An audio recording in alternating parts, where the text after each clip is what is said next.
அஞ்சாம் பாதிரா, அஞ்சாவது நாள் ராத்திரி அப்படிங்கிறது படத்தோட பேரு. மலையாள படம். இந்த படத்தோட ஹீரோவை நீங்க நிறைய படத்துல பாத்திருக்கலாம். அதுவும் நிறைய இந்த ட்விஸ்ட் டர்ன் இருக்கிற படங்கள்ல இவரை அதிகமாவே பாத்திருக்கலாம். இவரோட பேர் என்ன? குஞ்சாக்கோ போபண்ணா. இவர் நடிச்ச படம் தான். அதே மாதிரி ட்விஸ்ட் டர்ன் நிறைய விஷயங்கள் இருக்கக்கூடிய ஒரு படம் தான். ஒருத்தா இருக்குன்னு நினைக்கிறேன். வாங்க என்ன ஏதுன்னு படம் பார்த்து தெரிஞ்சுக்கலாம். இந்த படத்தோட ஸ்டார்டிங் சீன்ல எடுத்ததுமே நம்ம ஹீரோவை காட்டுறாங்க. நம்ம ஹீரோ சைக்காலஜி படிச்ச ஒரு சைக்காலஜிக்கல் டாக்டர், மனநல மருத்துவர். இப்ப கூட ஜெயிலுக்கு வந்திருக்காரு. போனு பர்ஸ் எல்லாம் எங்க சார் அப்படின்னு கேட்க, எல்லாத்தையும் நான் கார்லயே வச்சுட்டு வந்துட்டேன் அப்படின்னு கையெழுத்து போட்டு உள்ள வரும்போது ஒரு போலீஸ்காரர், வாங்க சார் நான் கூட்டு போறாப்ல. சார் நீங்க பாக்க நினைக்கிற இவன் கிட்டத்தட்ட 14 கொலைகளை பண்ணிருக்கிற ஒரு சீரியல் கொலைகாரன். குடியரசுத் தலைவர்கிட்டயே கருணை மனு போட்டு அது நிராகரிக்கப்பட்டு கோர்ட்டு கொடுத்த தூக்கு தண்டனையை நாங்க நிறைவேற்ற போறோம். இந்நேரத்துல அவன் உங்களை பாக்கணும்னு கூப்பிடுறான். வேற யாருமே பார்க்கல. ஏன் சார் இந்த பசங்களோட சவகாசம் கேட்க, எல்லா விதமான மனோபாவம் கொண்ட மனிதர்களோட பழகுறது தான் ஒரு மனநல மருத்துவரா என்னோட முக்கியமான வேலை. எல்லாரையும் புரிஞ்சுக்கணும்னு ஆசைப்படுறேன்னு சொல்லிட்டு உள்ள வர அந்த சீரியல் கொலைகாரர் வராப்ல. ரொம்ப சந்தோஷமா வராரு. கொஞ்ச நாள் சாக போறமே ஒரு வாரத்துல அப்படின்னு நினைச்சலாம் வருத்தம் இல்ல. பிடிச்ச ஐட்டம் ஏதோ ஆர்டர் பண்றாரு, சீக்கிரம் கொடுங்கன்னு. அப்புறம்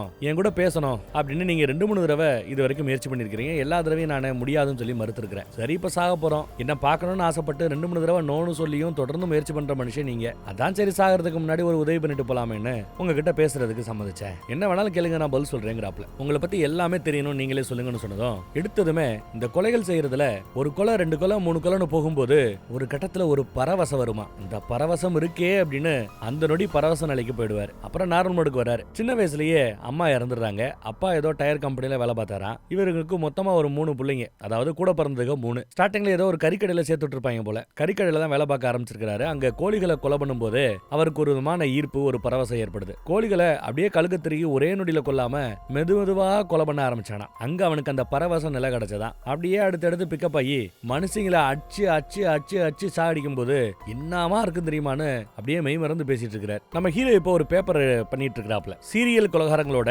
பிஹேவியரியல் பேட்டர்ன் என்ன அப்படிங்கறத பத்தி ஒரு பேப்பர் தொடர்ந்து ஒர்க் பண்ணிட்டு இருக்கிறார். வரக்கூடிய பேஷண்ட்களுக்கும் நிறைய ட்ரீட்மெண்ட் எடுத்து சொல்லிட்டு இருக்கிறார். ஒருத்தருக்கு பேனிக் மோடு வந்துருமா. திடீர்னு பேனிக் ஆனா மூச்சு விட கஷ்டப்படுவாராம். அப்ப இந்த மாதிரி ஒரு பேக் எடுத்து அதுக்குள்ள காத்து அப்படி உஃப்னு எடுத்து பாருங்க, சரியா போயிடும். இப்ப வரைக்கும் மாத்திரை எதுவும் தேவையில்லைங்கிறாரு. அப்புறம் நம்ம ஹீரோவோட பொண்டாட்டி புள்ள எல்லாம் கார்ல போயிட்டு இருக்காங்க. திடீர்னு அசிஸ்டன்ட் கமிஷனர் நம்ம ஹீரோவை வர சொல்றாரு. நம்ம ஹீரோக்கு வேண்டப்பட்டவர் தான் இந்த அசிஸ்டன்ட் கமிஷனர். நீ மனோ தத்துவத்துல எம்ஏ பண்ணல, அதெல்லாம் நீ பத்தாது, எதுக்கு நீ கிரிமினாலஜி படிச்சுக்கிறது நல்லது, அப்பதான் போலீஸோட சேர்ந்து ஒர்க் பண்ண முடியும்னு எடுத்து சொல்லிட்டு இருக்காரு. போலீஸ் கிட்ட கிரிமினாலஜி கன்சல்டன்ட்னு ஒரு போஸ்ட், பெர்மனன்ட் ஜாப் இல்ல. ஆனா ஒரு மனநல மருத்துவர் குற்றவாளிகளை பத்தியோ இல்ல குற்றத்தை பத்தியோ புரிஞ்சுக்கணும்னு ஆசைப்படக்கூடிய ஒரு தெரிவர். கிரிமினாலஜில நீங்க என்ன சும்மா சாதா படிப்பு தான் படிக்க சொன்னீங்க, ஆனா நான் பிஹெச்டியே பண்ணணும்னு ஆசைப்படுறேன். அதுக்கு ஒரு லைவ் கேஸ்ல என்ன ஸ்டார்டிங்லயே கனெக்ட் பண்ணி விட்டா நல்லா இருக்குன்னு கேட்டுக்கிறான். சொந்தக்காரங்கிறதுனால அவரும் சரின்னு ஒத்துக்கிறார். அப்புறம் ஏதோ ஒரு ரோட்டு கடையில உட்காந்து சிரிட் அடிச்சிட்டு இருக்கும்போது ஒரு பிச்சைக்காரர் இங்கிலீஷ் பேசிட்டு வரார். ஷேக்ஸ்பியரோட கதைகளை வசனங்களை அவ்வளவு அழகா இங்கிலீஷ் பேசுறாப்ல. உடனே காசு கொடுத்து டீ சாப்பிடுங்கன்னு சொன்னா நாளைக்கு சாப்பிட்டுக்கிறேன்னு அந்த காசை வாங்கிட்டு போறார். அப்படி போறவர் சும்மா இல்லாம இனிமே உனக்கு உறக்கம் இருக்காது, ஏன்னா எல்லாரும் உறங்கும் போது உறங்காம வேலை பார்க்கறவங்களால உனக்கு வேலை ஜாஸ்தியாக போகுதுன்னு ஏதோ ஒரு ஆறுடத்தை சொல்லிட்டு போறார். இவருக்கு ஒன்னும் புரியல. ஆனா அந்த பிச்சைக்காரர் சொல்லிட்டு போனதையே திரும்ப நினைச்சுக்கிட்டு மனசுல ஆசை போட்டுக்கிட்டே இருக்கிறான். நீயோ ஒரு மனநல மருத்துவர், இப்படி நீ எவனோ சொன்ன ஒன்று வார்த்தைகளை மனசுல போட்டு ஓட்டிட்டு இருக்கலாமா, ஒழுங்கா படுங்கிறாங்க பொண்டாட்டி. அப்புறம் அந்த பக்கம் பார்த்தா டெபுட்டி சூப்பர்டென்ட் ஆஃப் போலீஸ் சரக்கு அடிச்சுட்டு ஏதோ ஒரு பார்ல ரம்மி விளாண்டு கூட வேலை பார்க்கறவருக்கு ஒரு பாய் சொல்லிட்டு தான் வீட்டு நோக்கி போய்கிட்டு இருக்கிறார். தன்னோட வீட்டுல பொண்ணுங்களோட ரூம்ல பொண்ணுங்க படிச்சுக்கிட்டு இருக்கிறது இங்க இருந்து பார்த்தாலே தெரியுது ஜன்னல்ல. கரெக்டா போலான்னு பார்க்கும்போது பவர் கட். என்னடா பவர் கட் ஆகுதுன்னு பார்த்தா ஒரு வேன்ல மட்டும் வித்தியாசமா லைட் எரியுது பளிச்சுன்னு. யாரா அது, டேய் போலீஸ்டா அப்படின்னு சொல்லிட்டு பக்கத்துல வராரு. பார்த்தா மாஸ்க போட்டு ஒருத்தவன் பயமுறுத்துறான். அடுத்த நொடி ஆளை காணோம், வண்டியும் காணோம். அவரோட போன் மட்டும் தான் அங்க கிடக்குது. அப்புறம் பார்த்தா நேத்து ராத்திரில இருந்து டிஎஸ்பி அந்த போலீஸ்காரரை காணோமேன்னு நியூஸ் பரவ ஆரம்பிக்குது. அவரோட டெட் பாடியோ எங்கேயோ ஒரு கல்குவாரி பக்கத்துல விழுந்து கிடக்குது. குவாரியில வேலை பார்க்கற 2 பேர் அதை பார்த்து மேனேஜர்கிட்ட சொல்றதுக்காக ஓடுறாங்க. அடுத்து நியூஸ் போலீஸ்காரங்களுக்கு போகுது. அதே சமயம் இங்க நம்ம ஹீரோ இந்த பிரஷர் மன அழுத்தம்னு சொல்லுவாங்கல்ல, அந்த மாதிரி பாதிக்கப்பட்ட ஒரு குழந்தைக்கு ட்ரீட்மெண்ட் கொடுத்துட்டு இருக்காப்ல. அப்பதான் கால் வருது. உடனே வான்னு யாரு, நம்ம சொந்தக்கார போலீஸ் தான், அசிஸ்டன்ட் கமிஷனர். உடனே இவனும் அங்க இடத்துக்கு போறான். பார்த்தா கடத்தப்பட்ட அந்த போலீஸ்காரரை, கடத்தப்பட்ட முதல் போலீஸ்காரர் இவர். அவரோட கண்ணு 2ஐயும் நோண்டி இருக்காங்க. நெஞ்சு இதயத்தை காணோம், இதயத்தையும் நோண்டி யாரோ எடுத்துருக்காங்க. டெட் பாடி கிடக்குது. போலீஸ் எல்லாரையும் விசாரிச்சிட்டு இருக்குது. சொந்தக்காரரை இங்க பாத்துக்கையா, நீ தானே விசாரணையோட ஆரம்பத்துல இருந்து இருக்குன்னு நினைச்ச பாரு அப்படின்னு சொல்லி காட்டுறாரு. நேத்து ராத்திரி ஆளை காணோம். பொண்டாட்டி சரி வர லேட்டான்னு சொல்லிட்டு சாப்பாடெல்லாம் வச்சுட்டு படுக்க போயிட்டாங்க. போன் மட்டும் அங்க தெருவில் கிடந்திருக்கு. பால்காரன் தான் அந்த போனை பாத்துருக்கான். போன்ல இருக்கிற ப்ரொஃபைல் பிக்சரை வச்சு இவங்க வீடு தான் தெரிஞ்சுக்கிட்டு வீட்டுல கொண்டு போய் போனை கொடுத்துருக்கான். அப்புறம் பொண்டாட்டி காணாமன்னு நமக்கு இன்ஃபார்ம் பண்ணாங்க. இப்படி டெட் பாடியா கிடைச்சிருக்குன்னு எடுத்து சொல்றாப்ல. அப்புறம் கூடவே ஒரு இன்ஸ்பெக்டரும் இந்த கேஸை பத்தி விசாரிக்கிறதுக்காக கூட இருக்கிறார். இவர நிறைய படங்களை நீங்க பாத்துருக்கலாம். அப்புறம் அங்க இருக்கிற தடயவியல் நிபுணர்களோ ஃபிங்கர் பிரிண்ட் கிடைக்கிறதுக்கு வாய்ப்பே இல்ல, ஒண்ணும் கிடைக்கலங்கிறாங்க. எனக்கு கிடைச்ச சில ஐட்டங்களை கலெக்ட் பண்ணிருக்கிறேன், லேபுக்கு அனுப்பிச்சிருக்கிறேன். ஏதாவது தேருமா இல்லையாங்கிறது லேப் ரிசல்ட் வந்தா தான் தெரியும்னு ஒரு அம்மா சொல்லிட்டு போகுது. தடயவியல் துறையோட வேலை முடிஞ்சிருச்சு. இதுக்கு பிறகு நீ ஏதாவது படிக்கணும் தெரிஞ்சுக்கணும் நினைச்சிட்டா போய் தெரிஞ்சுக்கோ அப்படின்னு உள்ள அனுப்புறாங்க. நம்மளால உள்ள போனதும் வாந்தி தான் வருது முதல் எடுத்ததும். அதே மாதிரி டாக் ஸ்குவாட் மோப்ப நாய்களை பயன்படுத்தி குற்றவாளிகளை கண்டுபிடிச்சிட கூடாதுங்கிறதுக்காக பயங்கரமான சென்ட்டை உடம்பு முழுக்க நல்லா யாரும் அடிச்சு விட்டுருக்காங்க. சோ மோப்ப நாய்களால எதையும் கண்டுபிடிக்க முடியல. சென்ட் வாசம் தான் நாய்களுக்கு அடிச்சிருக்குது. இது ஒரு கல்குவாரி, ஜிப்சம் கல்குவாரி. இங்க ஏன் பாடியை போட்டிருக்கணும் அப்படின்னு கேட்க அதுக்கு நம்ம ஹீரோ இங்க வேலை பார்க்கிற மக்களோட எண்ணிக்கை அதிகம், ராத்திரி வேலை பார்க்கிற வேலையாட்களோட எண்ணிக்கை அதிகம். டெட் பாடியை இவங்க கிட்ட இந்த மாதிரி பக்கத்துல வந்து போட்டு போயிருக்காங்கன்னா சீக்கிரம் டெட் பாடி கண்டுபிடிக்கப்படணும் அப்படிங்கிறது கொலகாரனோட நோக்கமாக இருக்கலாம் அப்படின்னு சொல்றாப்ல. அப்புறம் தான் படத்தோட பேரே போடுறாங்க. ஐந்தாம் பதிரா அப்படிங்கிறது மலையாளத்துல படத்தோட பேரு. இதோட தமிழாக்கம் என்னன்னா ஐந்தாவது ராத்திரியில, அதுவும் நடுராத்திரியில அப்படிங்கறத அர்த்தம் நினைக்கிறேன். அப்புறம் பிரேத பரிசோதனைக்கு முன்னாடி பிரேத பரிசோதனை பண்ண இருக்கிற டாக்டர் சில விஷயங்களை சொல்றாரு. உயிரோட இருக்கும் போதே கண்ணை நோண்டி எடுத்துருக்காங்க, இதயத்தை பிச்சிருக்காங்க, கட்டெல்லாம் போட்டுக்கிறதுக்கான கையில காலில் போட்டிருந்த கட்டுக்கான அடையாளங்கள் தெரிகிறது.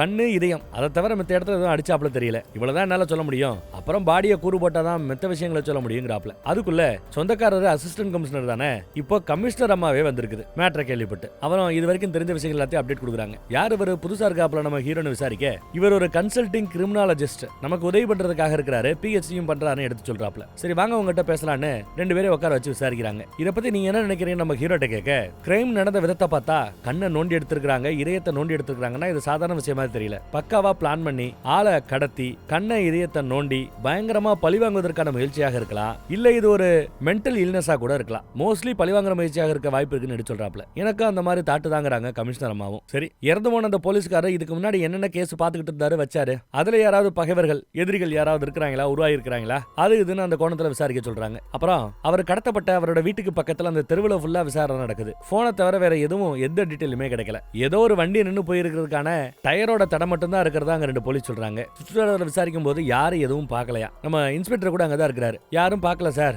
லேட் நைட்டு சார், அது டயர் மார்க் தான் இருக்குது, ஆனா அது கூட வண்டியை கண்டுபிடிக்கிற ரேஞ்சுக்கு போதுமான டயர் மார்க்ஸ் இல்ல அப்படிங்கிறாப்ல. இதுலயும் உருப்படி அதுவும் கண்டுபிடிக்க முடியல. அதே மாதிரி சத்தமே இல்லாம கடத்திட்டு போயிருக்காங்கன்னா இந்த குளோரோஃபார்ம் மாதிரி மருந்த மூஞ்சில வாயில இதெல்லாம் நெருக்கி அமுக்கி கடத்துவாங்களோ அப்படின்னு கேட்க அதுக்கு நம்ம ஹீரோ படத்துல தான் அந்த மாதிரி காட்டுவாங்க, ஆனா நிஜத்துல அந்த மாதிரி மயக்க மருந்து கொடுக்க முயற்சி பண்ணா அரை நிமிஷத்துல இருந்து ஒரு நிமிஷம் வரைக்கும் சம்பந்தப்பட்டவங்க போராடுவாங்களாம். அதுல பக்கத்துல இருக்கிற எல்லாருக்கும் கேட்கறதுக்கோ இல்ல படிச்சுட்டு இருக்கிற குழந்தைகளுக்கு அந்த சத்தம் கேட்கறதுக்கோ வாய்ப்பு இருக்குது. அதுவுமே நடக்கலன்னா ஒண்ணு தெரிஞ்சவங்களா இருக்கணும், இல்ல எதையோ பார்த்து ஷாக் ஆயிருக்கணும், ஒரு சடன் அட்டாக்கா இருக்கலாங்கிறாப்ல. அப்புறம் நம்ம சொந்தக்காரர் அசிஸ்டன்ட் கமிஷனரோட வீட்டுல நம்ம ஹீரோ அவரும் ஜாலியா ஏதோ பேசிட்டு இருக்காங்க. அசிஸ்டன்ட் கமிஷனரோட பொண்டாட்டி பிள்ளைங்க வீட்டுல இல்லையா, ஒரு மாசம் 1.5 மாசத்துக்கு அப்புறம் தான் வருவாங்களாம். அது வரைக்கும் என் கூட சேர்ந்து நல்லா சரக்கு அடிச்சிக்க, நாளை பண்ண இந்த மாதிரி எல்லாம் வீட்டுல உட்காந்து சரக்கு வாய்ப்பு கிடைக்காதுன்னு சொல்லி சரக்கு அடிக்க சொல்றாரு அசிஸ்டன்ட் கமிஷனர். பிரேத பரிசோதனை பண்ண டாக்டர் அடுத்து நம்ம ஆட்கள் கிட்ட இறந்தவனோட உடம்புல நிறைய மயக்க மருந்து உடம்புல செலுத்தப்பட்டிருக்கிறது தெரிய வருதுங்கிறாப்ல. அதாவது தூக்க மருந்துக்கு சாப்பிடுவாங்கல்ல, அந்த மாதிரி தூக்க மாத்திரை யாராவது கொடுத்துருக்கலாம், இல்ல அந்த மருந்து அவர் சாப்பிட்டதுல யாராவது கலந்து கொடுத்துருக்கலாம். ஆனா அது வேலை செய்யறதுக்கு கொஞ்சம் நேரம் ஆகும். சோ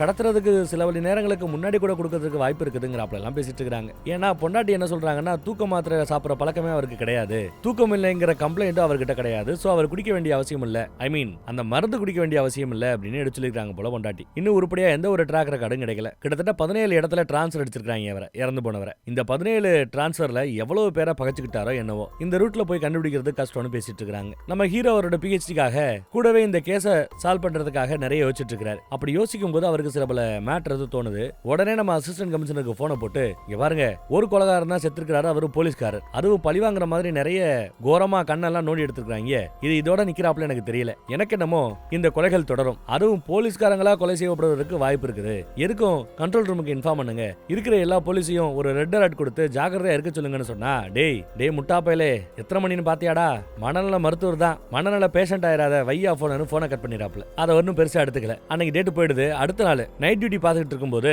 ஒய்ஃப் கூட போன்ல பேசிக்கிட்டே அப்படியே கொஞ்சம் தனியா இருக்கிற ஒரு ரோட்டு பக்கம் நடந்து வந்துட்டு இருக்காரு. பார்த்தா பவர் கட்டு. அடுத்து அந்த வேன்ல நல்ல லைட் எரியுது. யாரையாவது போலீஸியா அப்படின்னு சொல்லிட்டு பக்கத்துல வரார். வண்டிக்கு மேல ஒருத்தன் மாஸ்க் போட்டு உட்காந்துட்டு இருக்கிறான். டப்புனு ஏறி குதிச்சதும் ஒரு செகண்ட் பயப்படுவாரு. திரும்பி பார்த்து வேற என்னத்தையோ பார்த்து பயங்கரமா மிரண்டு போறார். என்ன ஏறுங்கிறது நமக்கு காட்டல. ஆளை தூக்கிட்டாங்க. அவரோட போன் அங்க மட்டும் கிடக்குது. கூட இருந்த போலீஸ்காரங்க என்னடா சாரை காணாமேன்னு இந்த பக்கம் தேடி வரும்போது தான் போன் கிடக்கிறது தெரிய வருது. சாரை காணோன்னு உடனே கண்ட்ரோல் ரூமுக்கு இன்ஃபர்மேஷன் பாஸ் ஆகுது. கமிஷனர் அம்மாவுக்கு இந்த நியூஸ் போகுது. அவங்களும் அந்த இடத்துக்கு உடனே வந்துடுறாங்க. 1 மணி நேரத்துல அவங்க இங்க வந்துட்டாங்க. இந்த சம்பவம் நடந்து இப்போ நம்ம பயங்கரமா வலை வீசி தேடணும். வண்டியில உயிரோடவோ இல்ல பணமாவோ இந்த 2வது போலீஸோட பாடி இருக்க வாய்ப்பு இருக்குது. சும்மா விடக்கூடாதுன்னு இருக்கிற டீம் எல்லாத்தையும் களத்துல இறக்குறாங்க. லீவ்ல போனவங்க, ஷிஃப்ட் முடிஞ்சு போனவங்கன்னு எல்லாத்தையும் வர சொல்றாங்க. ஒட்டுமொத்த சிட்டி அலர்ட்டா இருக்கணும். நம்ம போலீஸ்காரங்களை ஒருத்தவன தூக்கி இருக்காங்க, எப்படியாவது கண்டுபிடிக்கணும்னு பயங்கரமா வேலை வாங்குறாங்க. எல்லா செக் பாயிண்ட்லயும் தொடர்ந்து கண்காணிப்பு வேலைகள் நடக்குது, தேடுதல் வேட்டை நடக்குது. எவ்வளவு நேரம் ஆகியும் ஒன்னும் உருப்படியா நடந்தாப்புல தெரியல.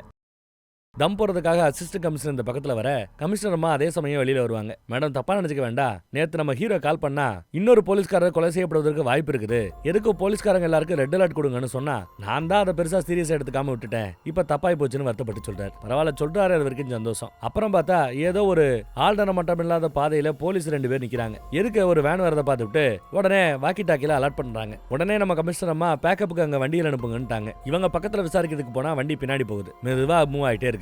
அதுக்குள்ள பக்கத்துல ரோந்து பணியில இருந்த வேற ஒரு வண்டி குறுக்கால வந்து வண்டியை நிப்பாட்டிடுச்சு. புடிச்சிட்டாங்க. ஆனா புடிச்ச பிறகுதான் தெரியுது வண்டிக்குள்ள தடை செய்யப்பட்ட இந்த புகையில அது இதுன்னு விக்கிறாங்க போல. அதான் போலீஸை பார்த்து பயந்து பின்வாங்கி இருக்காங்க. புகையில எல்லாமே கைப்பற்றப்பட்டு விட்டாச்சு. ஆனா நாம தேடிட்டு இருக்கிற அந்த வேனு பாடியோட எதுவும் கிடைக்கல அப்படிங்கிறாப்ல சொல்ல கமிஷனர் அம்மாவுக்கு வருத்தம் தான். நைட்டு ஃபுல்லா தூக்கம் இல்லாம இருக்காங்க. காலையில டீ குடுக்குற நினைக்கு ஆயிப்போச்சு. அப்புறம் வாக்கி டாக்கர் எல்லாருக்கும் நல்ல வேலை பண்ணீங்க. நம்மளோட தொடர் கண்காணிப்புனால இந்நேரம் டெட் பாடி ஆகி பாடியை தூக்கி போட்டுருக்கணும். பாடியை தூக்கி போட முடியாம அவங்க திணறாங்க. இதுவே நமக்கு வெற்றி தான் வாக்கி டாக்கில எடுத்து சொல்லிட்டு இருக்காங்க. அந்த பக்கம் நம்ம ஹீரோ தான் பொண்டாட்டி வேலை பார்க்குற அந்த காலேஜ்ல போய் கெஸ்ட் லெக்சரர் மாதிரி மனநிலையை பத்தி சைக்காலஜிகளை பத்தி நிறைய கிளாஸ் எடுத்துட்டு இருக்காரு. கமிஷனர் அம்மாவை கார்ல ஒருத்தர் இறக்கி விடுறாரு. வண்டி ஓட்டுறவரு கமிஷனர் அம்மாவோட டிரைவர் போலீஸா இருப்பாரோ, மேபி இருக்கலாம். கமிஷனர் அம்மா ஆபீஸ் பக்கம் உள்ள போக டிரைவர் பின்னாடியே வெளியில வர்றார். தம் போடுறதுக்காக ஒதுங்குறார் போல தெரியுது. கமிஷனர் ஆபீஸ் பின்னாடி இருக்கிற அந்த தோட்டத்து பக்கம் போய் தம்ம போட்டுட்டு இருக்கிற போது அங்க அவரு வினோதமா எதையோ கவனிக்கிறார். ஏதோ ஒரு சிலை, நீதி தேவதை மாதிரி ஒரு சிலை கிடக்குது. அந்த சிலையை பார்த்துட்டு பக்கத்துல போனவரு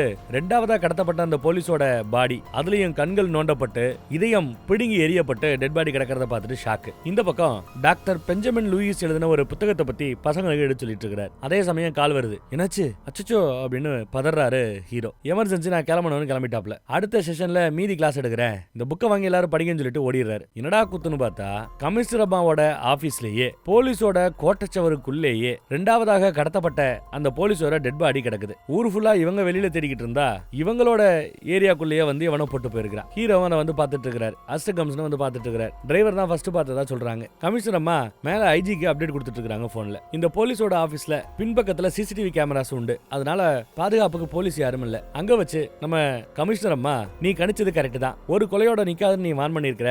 இது ஒரு சீரியல் கொலை மாதிரி போய்கிட்டு இருக்குது. சீரியல் கொலைகாரனை நாம கண்டுபிடிச்சாகணும், அதுவும் போலீஸை கொலை பண்ணக்கூடிய ஒரு சீரியல் கொலைகாரன் அப்படிங்கிறாங்க கமிஷனர் அம்மா. சிசிடிவி ஃபுட்டேஜை தொடர்ந்து பிளே பண்ணி பார்த்துட்டு இருக்கும்போது ஒரு இன்ஸ்பெக்டர் இந்த சிசிடிவி ஃபுட்டேஜ்ல ஒரு காம்ப்ளிகேஷன் இருக்குதுன்னு எக்ஸ்பிளைன் பண்ண வரும்போது கமிஷனர் அம்மா விடல. இதுல என்ன காம்ப்ளிகேஷன் இருக்க வேண்டி கிடக்குது, ப்ளே பண்ணுங்க பார்க்க போறேன் அப்படின்னு அவங்களே பார்க்க நினைக்கிறாங்க. ஆனா ஃபுட்டேஜ்ல எதுவும் தேர்னாப்ல கிடைக்கல. சிசிடிவி கேமராக்குள்ள மாட்டாம எப்படி கொலைகாரங்க பாடியை வந்து போட்டு போயிருக்க முடியும், என்ன நடக்குது இங்கன்னு கமிஷனர் அம்மா குழம்புறாங்க. காலையில 3 மணி அந்த டைமுக்கு போங்க அப்படின்னு அந்த டைமுக்கு போக சொல்றாப்ல. அப்ப ஏதோ வித்தியாசமான ஒரு வண்டி வரும். அந்த வண்டியை பார்த்ததும் ராவணாங்கிறாப்ல. ராவணன், சீதை, ராவணனோட அந்த தேர், இழுத்துட்டு போன தேர், அந்த அலங்கார தேரெல்லாம் வந்துட்டு இருக்குது. இதெல்லாம் 2-3 நாளைக்கு முன்னாடி நடந்த ஒரு விழால பங்கெடுக்கிறதுக்காக வந்த வண்டிங்க, போன வண்டிங்க. நாம பாக்குற ஃபுட்டேஜ் நேத்து ராத்திரிக்கான ஃபுட்டேஜே இல்ல, பழைய ஃபுட்டேஜ் நம்ம பார்த்துட்டு இருக்கிறோம் அப்படின்னு அந்த உண்மையை கண்டுபிடிச்சு சொல்றாரு. ஏப்பா விழா முடிஞ்ச பிறகு தேரெல்லாம் திரும்ப அதோட இடத்துக்கு போகுதோ என்னவோ அப்படிங்கிறாரு அசிஸ்டன்ட் கமிஷனர். இல்லங்க, இந்த விழாவோட கிளைமேக்ஸ் இறுதி நாள் என்ன பண்ணுவாங்கன்னா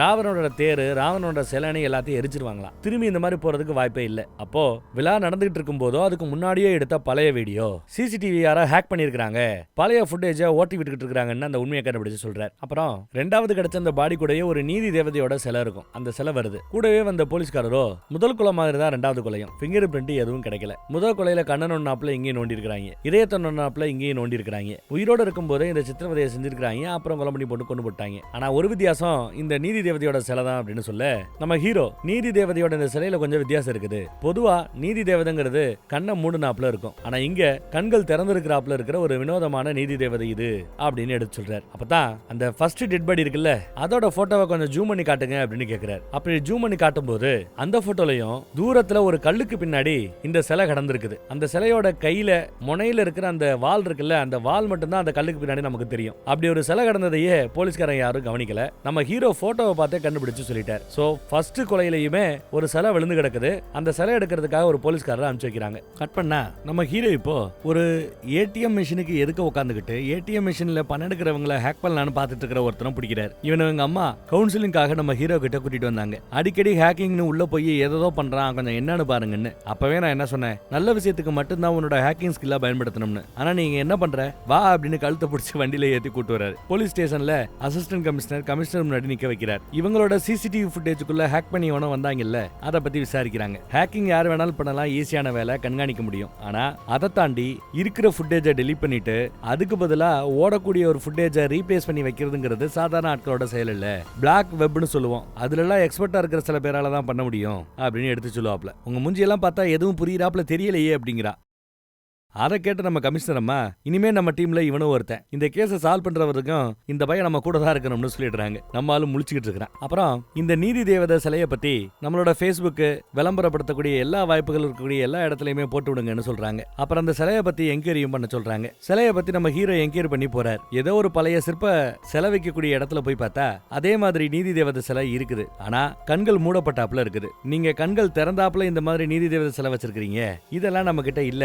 ஏற்கனவே 2 சிலை இருந்துச்சு, அதை யாரோ வாங்கிட்டு போனாங்க. 3வது சிலை இங்கதான் அழுக்கு அடைஞ்சு போய் கிடக்குதுன்னு காட்டுறாரு. அப்புறம் இந்த மாதிரி கண்ணை திறந்தாப்புல வைக்கிறதெல்லாம் கஷ்டமேடு மாதிரி தெரியுது, கையிலேயே செலவு பண்ணக்கூடிய ஆட்களை விசாரிச்சு பாருங்கன்னு சொல்லி அனுப்பிச்சிடுறாங்க. இந்த பக்கம் பார்த்தா ஃபேஸ்புக்ல இவங்க போட்ட அந்த நீதி தேவதை போஸ்ட பார்த்துட்டு ஒரு அம்மா அங்க இருக்கிற ஒரு போலீஸ் ஸ்டேஷனுக்கு வராங்க. மலையில நீதி தேவதை சிலையை நான் பார்த்தேன், அது சம்பந்தமா பேசணும்னு வந்து நிக்கும் போது ஏட்டையா அதை பெருசா கண்டுக்கவே இல்லை. என்ன நீதி தேவதை, சரி இரு நான் அதை வரேன் அப்படின்ட்டு உள்ள போறாரு. உள்ள போனா வேற ஒரு ஏட்டையா கூட பேசிட்டு இருக்கிறாப்ல. அவரு ஃபேஸ் ஆப்னு ஒரு ஆப்பை பார்த்துக்கிட்டு இருக்க, டேய் எங்க என்ன வயசான மாதிரி காட்டு பாப்போம் அப்படிங்கிறாரு. உனக்கு ஏற்கனவே வயசாயிடுச்சு, இளமையானவன வேணா நான் காட்டுறேன். அம்மா வெளியில ஏதோ சத்தம் கேட்டுச்சு, என்ன மேட்டர்னு கேட்க, ஏதோ ஃபேஸ்புக்ல நீதி தேவதையை பத்தி தெரிஞ்சவங்க வாங்கன்னு கூப்பிட்டுருக்கிறோமா, அந்த சிலையை பத்தி பேசுறதுக்காக ஒருத்தி வந்திருக்கான்னு சொன்னதும், ஐயோ அது எவ்வளவு முக்கியமான கேஸ் தெரியுமான்னு ஒரு குடுகுடுன்னு ஓடியாரா. இங்க ஓடியாந்து பார்த்தா அந்த பொண்ணை காணோம். கூவி கூவி பாக்குறாங்க, ஏ குட்டி எந்தா குட்டி அப்படின்னு. குட்டியே காணோம். அப்புறம் மேலிடத்துக்கு தெரியப்படுத்த வந்து காய்ச்சுறாங்க. எவ்வளவு முக்கியமான மேட்டர், இப்படி பொறுப்பு இல்லாம நடந்துகிட்டீங்களேன்னு. வந்தவளோட பேரு அட்ரஸ் கூட வாங்கி வைக்கல.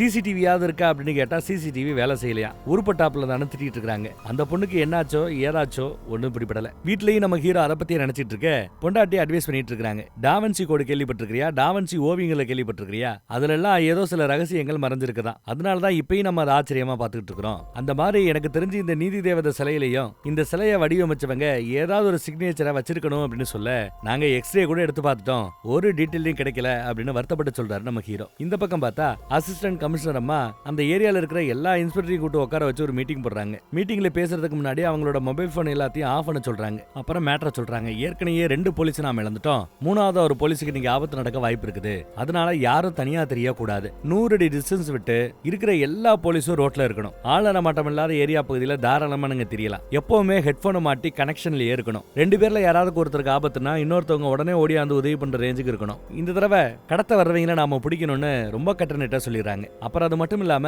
வாக்கி டாக்கியை யாரும் பயன்படுத்த வேண்டாம், ஃபுல்லா சைலண்ட்லயே இருக்கட்டும், வாக்கி டாக்கியை பயன்படுத்த வேண்டாம், ஏன்னா நம்மள யாரோ ஹேக் பண்ணிருக்காங்க, வாக்கி டாக்கியை ஹேக் பண்ண வாய்ப்பு இருக்குன்றாங்க. அதே சமயம் அந்த பக்கம் பார்த்தா அந்த நீதி தேவதை சிலை இருக்கிற சிசிடிவி எல்லாத்தையுமே ஹேக் பண்ணி பாக்குறது, கம்ப்யூட்டர்ஸ், கோடிங், கூடவே வாக்கி டாக்கி ஒன்னும் அங்க இருக்குது. கடத்தி கொலை பண்றவன் எல்லாமே பயன்படுத்திட்டு இருக்கான் போலதான் தெரியுது. அப்புறம் ராத்திரி டபுளா எல்லாம் தெரியுறாங்க. நம்ம ஹீரோ, அந்த அசிஸ்டன்ட் கமிஷனர், அப்புறம் இந்த பக்கத்துல கமிஷனர் அம்மா, கூடவே அந்த டிரைவர், அப்புறம் அங்க 2 இன்ஸ்பெக்டர்னு எல்லா பேரும் அங்கிட்டு தெரிஞ்சிட்டு இருக்காங்க. கமிஷனர் அம்மா முன்னாடி போக பின்னாடி டிரைவர் ஃபாலோ பண்ணிட்டே வரார். திடீர்னு பார்த்தா ஒரு வேனை ஃபாலோ பண்ணிட்டே வராங்க, கவனமா இரு அப்படின்னு பின்னாடி டிரைவர்கிட்ட சொல்ல, டிரைவரும் கவனமா இருக்கிற மேடம்ங்கிறாரு. அப்புறம் வேன்ல டப்புன்னு கதவை திறந்தா உள்ள சில பேர் சரக்கு அடிச்சுக்கிட்டு, என்னம்மா வரியா அப்படின்னு சீனா போட்டுட்டு இருக்காங்க. துப்பாக்கி காமிச்சு ஓடுகனான்னு மிரட்டினதும் ஓடி போயிடுறாங்க பயந்து. அட சொதப்பிட்டாங்க பாஸ்ன்னு அப்டேட் கொடுத்தா டிரைவர் கிட்ட இருந்து அப்டேட் வரல. என்ன அப்டேட் வரலன்னு திரும்பி பார்த்தா வண்டி மட்டும் தான் இருக்கு, ஆளை காணோம். குடுகுடுன்னு ஓடியாராங்க. இங்க வந்து பார்த்தா அவரோட போன் மட்டும் தான் கிடக்குது, ஆளே இல்ல, கடத்திட்டாங்க. அப்புறம் அங்க இருக்கிற வாக்கி டாக்கில எவனோ நக்கல் பண்ணி விசில் அடிக்கிற சவுண்ட் கேக்குதுங்க. இந்த அம்மாக்கு மட்டும் இல்ல, வாக்கி டாக்கியை கேட்டுக்கிட்டு இருக்கிற அந்த ஏரியால இருக்கிற ஒட்டுமொத்த போலீஸுக்குமே அந்த விசில் சத்தம் கேக்குது. தூக்கிட்டோன்னு தெனாவட்டா விசில் அடிச்சு காட்டுறாங்க போல தெரியுது. அப்புறம் அந்த டிரைவரோட வண்டியில கேமரா பொருத்தப்பட்டு இருக்கும். அந்த கேமரால ஏதாவது ரெக்கார்டா இருக்குதான்னு எல்லா பேரும் பாத்துட்டு இருக்காங்க, நம்ம ஹேக்கர் உட்பட. பார்த்தா எதிர்பார்த்தாப்லயே அதுல ரெக்கார்டிங்ல அவங்க மாட்டுறாங்க. நரி மாதிரி ஒரு மாஸ்க் போட்டுருக்காங்க. ஒருத்தன் கேமரா முன்னாடி வரானா அப்ப இன்னொருத்தன் பின்னாடி இருந்ததா அவங்கள பிடிச்சிருக்கணும். அட்லீஸ்ட் 2 பேராவது இருக்கணுங்கிறது அவர்களோட கணிப்பு. இந்த மாஸ்க் வச்சு பிடிக்க முடியுமான்னா முடியாது. ஏன்னா அமேசான் பிளிப்கார்ட்லயே ஆயிரக்கணக்கான மாஸ்க் இந்த மாதிரி வித்துக்கிட்டு இருக்காங்க. அதனால பிடிக்கிறது வாய்ப்பு இல்ல. இப்ப கடத்தப்பட்டவரோட டெட் பாடி கிடைக்கும் போதுதான் அடுத்து என்னங்கிறத யோசிக்க முடியும். அந்த பக்கம் பார்த்தா நம்ம அசிஸ்டன்ட் கமிஷனருக்கு மேல இருந்து ஐஜி போனை போட்டு செம ஏறாரு. இந்த அம்மா செம காண்டுல இருக்குது. எங்க டெட் பாடியை போட போறானோன்னு காத்து கிடக்குறாங்க. அந்த பக்கம் பார்த்தா ஐஜி மீடியா முன்னாடி உட்கார முடியாம கஷ்டப்படுறாரு இந்த கேஸ பத்தி. போலீஸ் மக்களை பாதுகாக்க வேண்டியவங்க நீங்க. உங்களையே உங்களால பாதுகாக்க முடியலன்னா மக்களுக்கு எப்படி நீங்க பாதுகாப்பு கொடுக்க முடியும்னு கேள்வி மேல கேள்வி. அவரால் சமாளிக்க முடியல. சீக்கிரம் அந்த மேட்டரை சால்வ் பண்ணணும். இல்லனா கூண்டோட இந்த கேஸ் மொத்தத்தையும் சிபிஐக்கு மாத்தினாலும் வாய்ப்பு இருக்குது. பயங்கர பிரஷர்ல இருக்காங்க. இந்த பக்கம் நம்ம ஹீரோ கார்ல போய்கிட்டு இருக்கும்போது அங்கிட்டு பார்த்தா ஹீரோயின், ஹீரோவோட ஒய்ஃப், அவங்க வீட்டுக்கு ஏதோ ஒரு பெரிய ஃப்ரிட்ஜ் ஒன்னு டெலிவரிக்கு வருது போல தெரியுது. நான் ஆர்டர் பண்ணலையேங்கிறாங்க. அப்போ உங்க புருஷன் ஆர்டர் பண்ணிருப்பாரு. அட்ரஸ் கரெக்ட் தானே, பேரு கரெக்ட் தானே, நம்பர் கரெக்ட் தானே, வாங்கி வச்சுக்க வேண்டியதானு கையெழுத்த போட்டு டெலிவரி பண்ணிட்டு போயிடுறாங்க. இந்த அம்மா போனை போடுது. அந்த அவரு கார்ல வந்துட்டு இருக்காரு நம்ம ஹீரோ. இந்த மாதிரி ஏதாவது ஆர்டர் போட்டிருக்கீங்களா, சர்ப்ரைஸ் பண்றீங்களான்னு கேக்குறாங்க. ஒரு சர்ப்ரைஸ் இல்லையே, நம்ம 2 பேர் பிறந்தநாள், புள்ள பிறந்தநாள், கல்யாண நாள் எல்லாம் முடிஞ்சு போச்சேங்கிறாரு அவரு. அப்புறம் ஒரு பெரிய ஃப்ரிட்ஜ் ஒன்னு டெலிவரிக்கு வந்திருக்குதே அப்படின்னு சொல்லிக்கிட்டே அவங்க டெலிவரி பாக்ஸ் ஓபன் பண்றாங்க. பார்த்தா உள்ள பணம் வந்திருக்கு. கடைசியா கடத்தப்பட்டார்ல ஒரு போலீஸ், அவரோட டெட் பாடி வந்திருக்குது. கண்ணு பிடுங்கப்பட்டிருக்கிறது, நெஞ்சு பிடுங்கப்பட்டிருக்கிறது. பார்த்து பதறி போய் அப்படியே மிரண்டு போய் விழுகிறாங்க. அடுத்து பார்த்தா ஒட்டுமொத்த போலீஸும் இவரோட வீட்டுல தான். அந்த அம்மாட்ட மன்னிப்பு கேட்கறாங்க. இந்த மாதிரி எல்லாம் டெட் பாடி கொண்டு வருவாங்க நாங்க எதிர்பார்க்கல, சாரிமா, பாதுகாப்புக்கு நாங்க 2 போலீஸை போடுறோம், ஒன்னும் பிரச்சனை இல்லை, நாங்க பாத்துக்கிறோம்னு தெம்பூட்டுறாங்க கமிஷனர் அம்மா. இப்போ டெட் பாடி கிடைச்சிருச்சு. டெட் பாடி கூட நிறைய கட்டைகள் வந்திருக்கும். அந்த பாடியை வைக்கிற பாக்ஸ், அதுல ஒரு ஃபிங்கர் பிரிண்ட் கிடைக்குதுங்க. அந்த ஃபிங்கர் பிரிண்ட் இப்போ இருக்கிற எல்லா டேட்டா பேஸ்லயும் ரெட் பண்ணி பாக்குறாங்க. போலீஸ், கிரிமினல்ஸ், ஆதார் சென்டர்னு கொடுத்து ஏதாவது ஒருவோட இந்த ஃபிங்கர் பிரிண்ட் மேட்ச் ஆகுதான்னு பாக்குறாங்க. அப்படி செக் பண்ணும்போது பார்த்தா யாரோ ஒரு கிரிமினல், போதைப் பொருள் எல்லாம் கடத்தக்கூடிய ஒருத்தன், அவனோட மேட்ச் ஆகுது. கொஞ்ச நாளைக்கு முன்னாடி தான் ஜெயில இருந்து வெளியில வந்திருக்கான் போல, பரவாயில்ல. இப்ப ஆளு அப்ஸ்காண்டு ஆள காணோம். அவனோட இந்த ஃபிங்கர் பிரிண்ட் மேட்ச் ஆகுது. அவனை தேடுறதுல இப்ப போலீஸ் மும்முரமா இருக்குது. நம்ம ஹேக்கரோ அந்த ஆளோட சோசியல் மீடியா பேஜஸ் அது இதுன்னு இந்த ஃபேஸ் ரெகக்னிஷனை வச்சு ரன் பண்ணி பார்த்ததுல போதைப் பொருளை கடத்துற அவருக்கு, ஃபிங்கர் பிரிண்டோட சொந்தக்காரருக்கு, ஒரு ஐடில வேலை பார்க்குற ஒரு பொண்ணு கூட ஏதோ தொடர்பு இருக்கிறதா. சோசியல் மீடியால அந்த ஐடி பொண்ணோட போட்டோஸ் இருக்குது. அப்புறம் அந்த பொண்ணோட மொபைல் நம்பர்ஸ் எதோட லிங்க் ஆயிருக்குன்னு செக் பண்ணி பார்த்ததுல கிட்டத்தட்ட 7 சிம் கார்டு அந்த பொண்ணு வாங்கியிருக்குது. அதுல 5 சிம் கார்டு ஆக்டிவா இல்ல. 2 சிம் கார்டுல ஒரு சிம் கார்டை யூஸ் பண்றா, இன்னொரு சிம் கார்டு யார் யூஸ் பண்றாங்கன்னு தெரியல. இவ்வளவு விஷயத்தை அசால்ட்டா கண்டுபிடிச்சு சொல்றாரு நம்ம ஹேக்கர். அந்த பொண்ணு இப்ப இருக்கிற பில்டிங் வரைக்கும் சொல்லிட்டாரு. அடுத்து பிளாட் வரைக்கும் சொல்லிட்டாரு. எப்படியா பிளாட் வரைக்கும் அவ்வளவு அசால்ட்டா கண்டுபிடிக்கிறேன்னு கேட்டா, அந்த அம்மா ஸ்விக்கில ஏதோ பிரியாணி ஆர்டர் பண்ணிக்கிட்டு போல. அந்த அம்மாக்கு பிரியாணி பிடிக்கும். சோசியல் மீடியால போஸ்ட் எல்லாம் இருக்குது. அப்ப அதான ஆர்டர் பண்ணிருக்கணும். சோ பிளாட் வரைக்கும் சொன்னதுனால ரொம்ப அசால்ட்டா நம்ம போலீஸ் போய் அந்த அம்மாவை அவங்களோட பிளாட்லயே பிடிச்சிருது. லைட்டா விசாரிக்க வேண்டிய விதத்துல விசாரிக்கும் போது அந்த அம்மா உண்மையை ஒப்புத்துக்குது. இல்ல, அவர் வந்தாரு, என்கிட்ட சிம் கார்டு வாங்கிட்டு போனாரு, ஆனா அவர் கூட நான் பேசணும்னு எவ்வளவோ முயற்சி பண்றேன், கடந்த 1 மாசமா அவரோட நான் டச்ல இல்ல அப்படின்னு சொல்லி அழுகுது. பொதுவா அவர் எங்க இருப்பாருங்கிற டீடைலையும் சொல்லுது. சரி, நான் அந்த இடத்துக்கு போலாமேன்னு இப்ப போலீஸ் போறாங்க. அங்க போய் பார்த்தா 1 மாசத்துக்கு முன்னாடியே அவர் இறந்து போயிட்டார் போல தெரியுது. கருவாடா மாறி போய் கிடக்குறார். சோ அவருக்கும் இந்த கேஸுக்கும் எந்த சம்பந்தமும் இல்ல. கேஸ திசை திருப்பி வர்றதுக்காக கொலையாளிகள் செஞ்ச சதி அது. அதே சமயம் இங்க பாருங்க, காஃபி குடிச்சுக்கிட்டு இருக்கும்போது அந்த காஃபியோட நீராவி சிலை மேல பட்டதும் சிலையோட நிறம் மாறுது.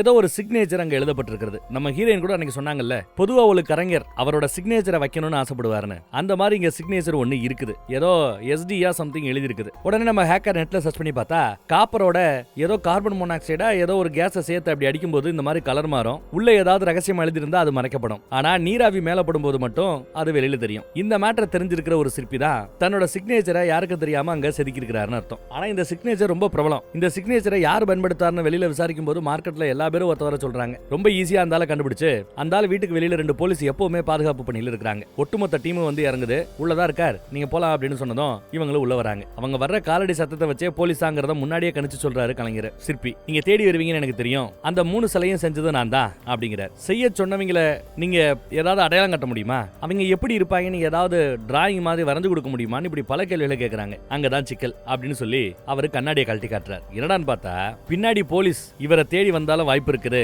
அப்படி தேடி வரும்போது தன்னை இவர் காட்டி கொடுத்துட கூடாதுங்கிறதுக்காக சிற்பியோட கண்ணு 2லயும் ஏதோ ஒரு கெமிக்கலை ஊத்தி அவரை குருடாக்கி விட்டாங்களாம். கடைசியா அவர் பண்ணது அதே மாதிரி 5 சிலைகள். அதுக்கு பிறகு எதுவுமே பண்ண முடியாது, கண்ணு போயிடுச்சு. இப்ப நீங்க கண்டுபிடிச்சிருக்கிறது 3 சிலை தான்னா, இன்னும் 2 சிலை கேஸ்ல அவங்க கிட்ட தான் இருக்குன்னு பெரிய குண்டு தூக்கி போறாரு. அப்புறம் இவரோட மகளோ பேத்தியோ உள்ள இருந்து வராங்க. இந்த மேட்டரை பத்தி நீங்க ஏன் போலீஸ் கிட்ட வந்து சொல்லணும்னு கேட்க, இல்ல மீடியால அந்த சிற்ப மேட்டர் வெளியில வந்ததுமே போலீஸ்காரங்க கிட்ட நான் கம்ப்ளைண்ட்காக வந்தேன். ஆனா பின்னாடியே போன் கால் வந்தது. இந்த மாதிரி போலீஸ் டிபார்ட்மெண்ட் கிட்ட ஏதாவது துப்பு கொடுக்க முயற்சி பண்ணா உங்க 2 பேரையும் கொன்னுடுவோன்னு யாரோ போன்ல மிரட்டி இருக்காங்க. சிற்பத்தை பண்ணி கொடுத்து அதற்கு பிறகு எங்களை தொடர்ந்து ஃபாலோ பண்றத பார்த்து நான் மிரண்டு போயிட்டேன். உயிர் பயத்தினாலதான் அங்க இருந்து ஓடியாந்துட்டேன்னு அந்த அம்மா சொல்லுது. 2 பேரும் வந்திருக்கானுங்க. அதுல ஒருத்தனுக்கு ஒரு 40-45 வயசு இருக்குங்கிறாரு இவரு. இவங்களுக்கும் பாதுகாப்பு கொடுக்கப்படுங்கிறாங்க கமிஷனர் அம்மா. இங்க நம்ம ஹீரோ அவரோட விசிட்டிங் கார்டை கொடுத்துட்டு ஏதாவது உங்களுக்கு தெரிஞ்சா ஏதாவது சொல்லணும்னு நினைச்சீங்கன்னா எனக்கு கால் பண்ணலாம். அப்புறம் திடீர்னு கண் பார்வையை இறந்துருக்கிறாருல அவரு. அவருக்கு ஏதாவது மனநல கவுன்சிலிங் கொடுக்கறதா இருந்தாலும் நான் கொடுக்குறேன் அப்படின்னு தன்னால முடிஞ்ச உதவி செய்யறேன்ட்டு போறாப்ல. போற வழியிலேயே நம்ம சொந்தக்காரர் அசிஸ்டன்ட் கமிஷனர்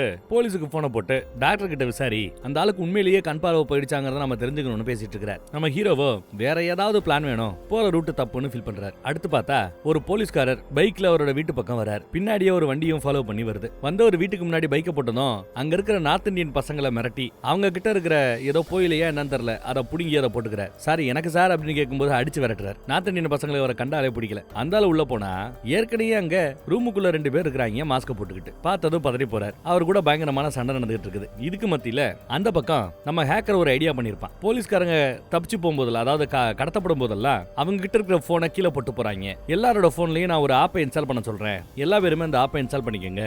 யாரோடைய போனாவது கீழே விழுந்துச்சுன்னா டப்புன்னு இவருக்கு ஒரு அலர்ட் வந்துடும். நார்மலா கீழே விழுந்தாலும் சரி இல்ல யாராவது கடத்தும் போது போனை போட்டாலும் சரி அலர்ட் வந்துடும். அப்படி ஒரு ஆப்பை இன்ஸ்டால் பண்ண சொல்லியிருப்பாரு. ஏற்கனவே இருக்கிற எல்லா போலீஸும் அதை இன்ஸ்டால் பண்ணிருக்காங்க. மோஸ்ட்லி இவரும் இன்ஸ்டால் பண்ணிருக்காரு. சண்டையில போனு கீழே விழும்போது அந்த பக்கம் அலர்ட் போகுது. அதை நம்ம ஹீரோ பாத்துறாரு. சரி கீழே போனை போட்டார்ல அந்த போலீஸ்காரருக்கு கால் பண்ணி பார்க்கலாம், ஆக்சிடென்டா போட்டாரா என்னன்னு தெரிஞ்சுக்கலாமேன்னு கால் பண்ணா காலை எடுக்கல.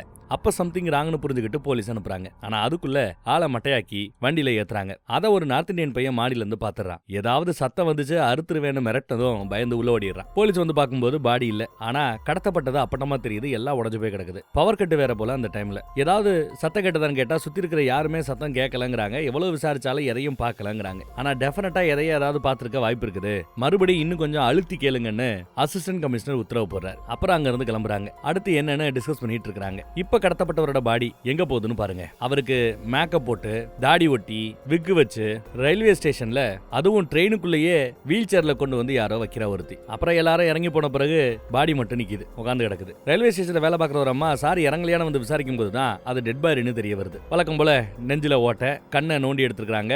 சிலையும் அந்த வீல் சேர்ல கீழே இருக்குது. எல்லா பிளானும் செட் ஆகுது. சரி ட்ரெயின்ல தான் நமக்கு சிசிடிவி கேமரா இருக்குமே அதுல பாக்கலாமே இவங்க பார்த்தா சிசிடிவி கேமரால அந்த பொண்ணு வீல் சேரை தள்ளிட்டு வந்த பொண்ணு ரொம்ப தைரியமா அந்த சிசிடிவி கேமராவை நேருக்கு நேர் பாக்குறா. பயப்படுறாப்ல தெரியவே இல்ல. எவ்வளவு நெஞ்செழுத்தம் அவளுக்கு. அவளோட முகத்தை வச்சு ஆதார் டேட்டாபேஸ்ல ஏதாவது செக் பண்ணி பார்க்க முடியுமான்னு செக் பண்ணி பார்க்க சொல்லுங்கன்னு இருக்காங்க. அதிக வச்சு அவளதான் பண்ண முடியும் அந்த அம்மாவால. பழைய கேஸ் ஈஸ்ல ஏதாவது சம்பந்தப்பட்டிருக்கலாம்னு விசாரிங்க, மீடியாக்கு இந்த போட்டோ கொடுங்கன்னு பேசிட்டு இருக்காங்க. இதுக்கு மத்தியில ஐஜி வந்துடுறார். எம்மா நீ விசாரணை பண்ணி கிழிச்சது போதும் இப்போ வரைக்கும் நீ ஒன்னும் உருப்படியா பண்ணாப்ல தெரியல.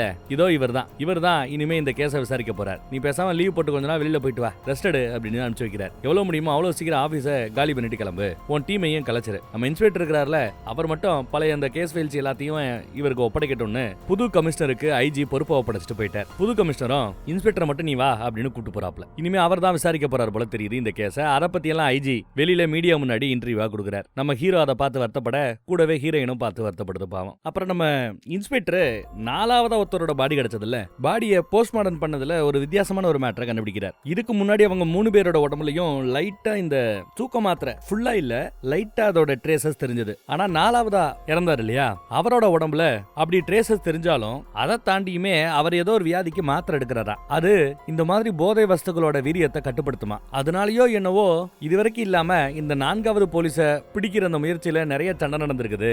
நிறைய மேஜ நாற்காலி எல்லாம் உடஞ்சு கிடக்குதுன்னு நம்ம இன்ஸ்பெக்டர் எடுத்து சொல்லிட்டு இருக்கிறார் நம்ம ஹீரோ கிட்ட. ஹீரோவும் அதை பத்தி யோசிச்சுட்டே இருக்க டப்புன்னு அவருக்கு ஒரு ஐடியா கிளிக் ஆகுது. முதல் வேலையா நம்ம கமிஷனர் அம்மாவை தான் போய் பாக்குறாரு. கமிஷனர் அம்மா கிட்ட இத்தனை போலீஸையும் எப்படி எந்த ஒரு எதிர்ப்புமே இல்லாம ரொம்ப அசால்ட்டா பிடிக்கிறாங்க, மயக்க மருந்து கூட கொடுக்குறாப்ல தெரியல, என்ன டெக்னிக்கை பயன்படுத்துறா நம்ம யோசிச்சோம்ல, இப்போ அந்த டெக்னிக் கிடைச்சிருச்சுங்கிறாப்ல. என்ன டெக்னிக்னா அவங்களை கடத்துறதுக்கு முன்னாடி அவங்க பொதுவா இருக்கிற இடத்துல எதையோ கலந்து கொடுத்துறாங்க ஒரு கெமிக்கலை. ஆனா அந்த கெமிக்கல் இமிடியேட்டா வேலை செய்யாது, உடம்புக்குள்ளேயே தங்கி இருக்கும், இமிடியேட்டா வேலை செய்யாது. திடீர்னு உங்களை ஒரு பயமுடுத்துவாங்கல்ல அந்த மாதிரி ஒரு பயத்தை உண்டு பண்ணுவது மட்டும்தான் உள்ள போன அந்த மருந்து வேலை செய்யுமா. அதுக்கு தான் இந்த நரி மாஸ்க போட்டு பயமுடுத்துறதும் அப்புறம் லைட்டை போட்டு ஹிப்னடைஸ் பண்றதும். சோ உள்ள மருந்து போயிடுச்சு, லைட்டா ஒரு பயத்தை உருவாக்குறாங்க, அப்புறம் அந்த லைட்டை சுத்த விடுறாங்க. இப்படி பண்ணும்போது அவங்க ஹிப்னடைஸ் ஆயிடுறாங்க, நோக்கு வர்மத்துக்குள்ள போயிடுறாங்க. இப்படித்தான் அவங்க கடத்தப்பட்டிருக்கணுங்கிறத கரெக்டா சொல்றாரு. ஆனா இந்த 4வது கேஸ்ல அது வேலை செய்யல.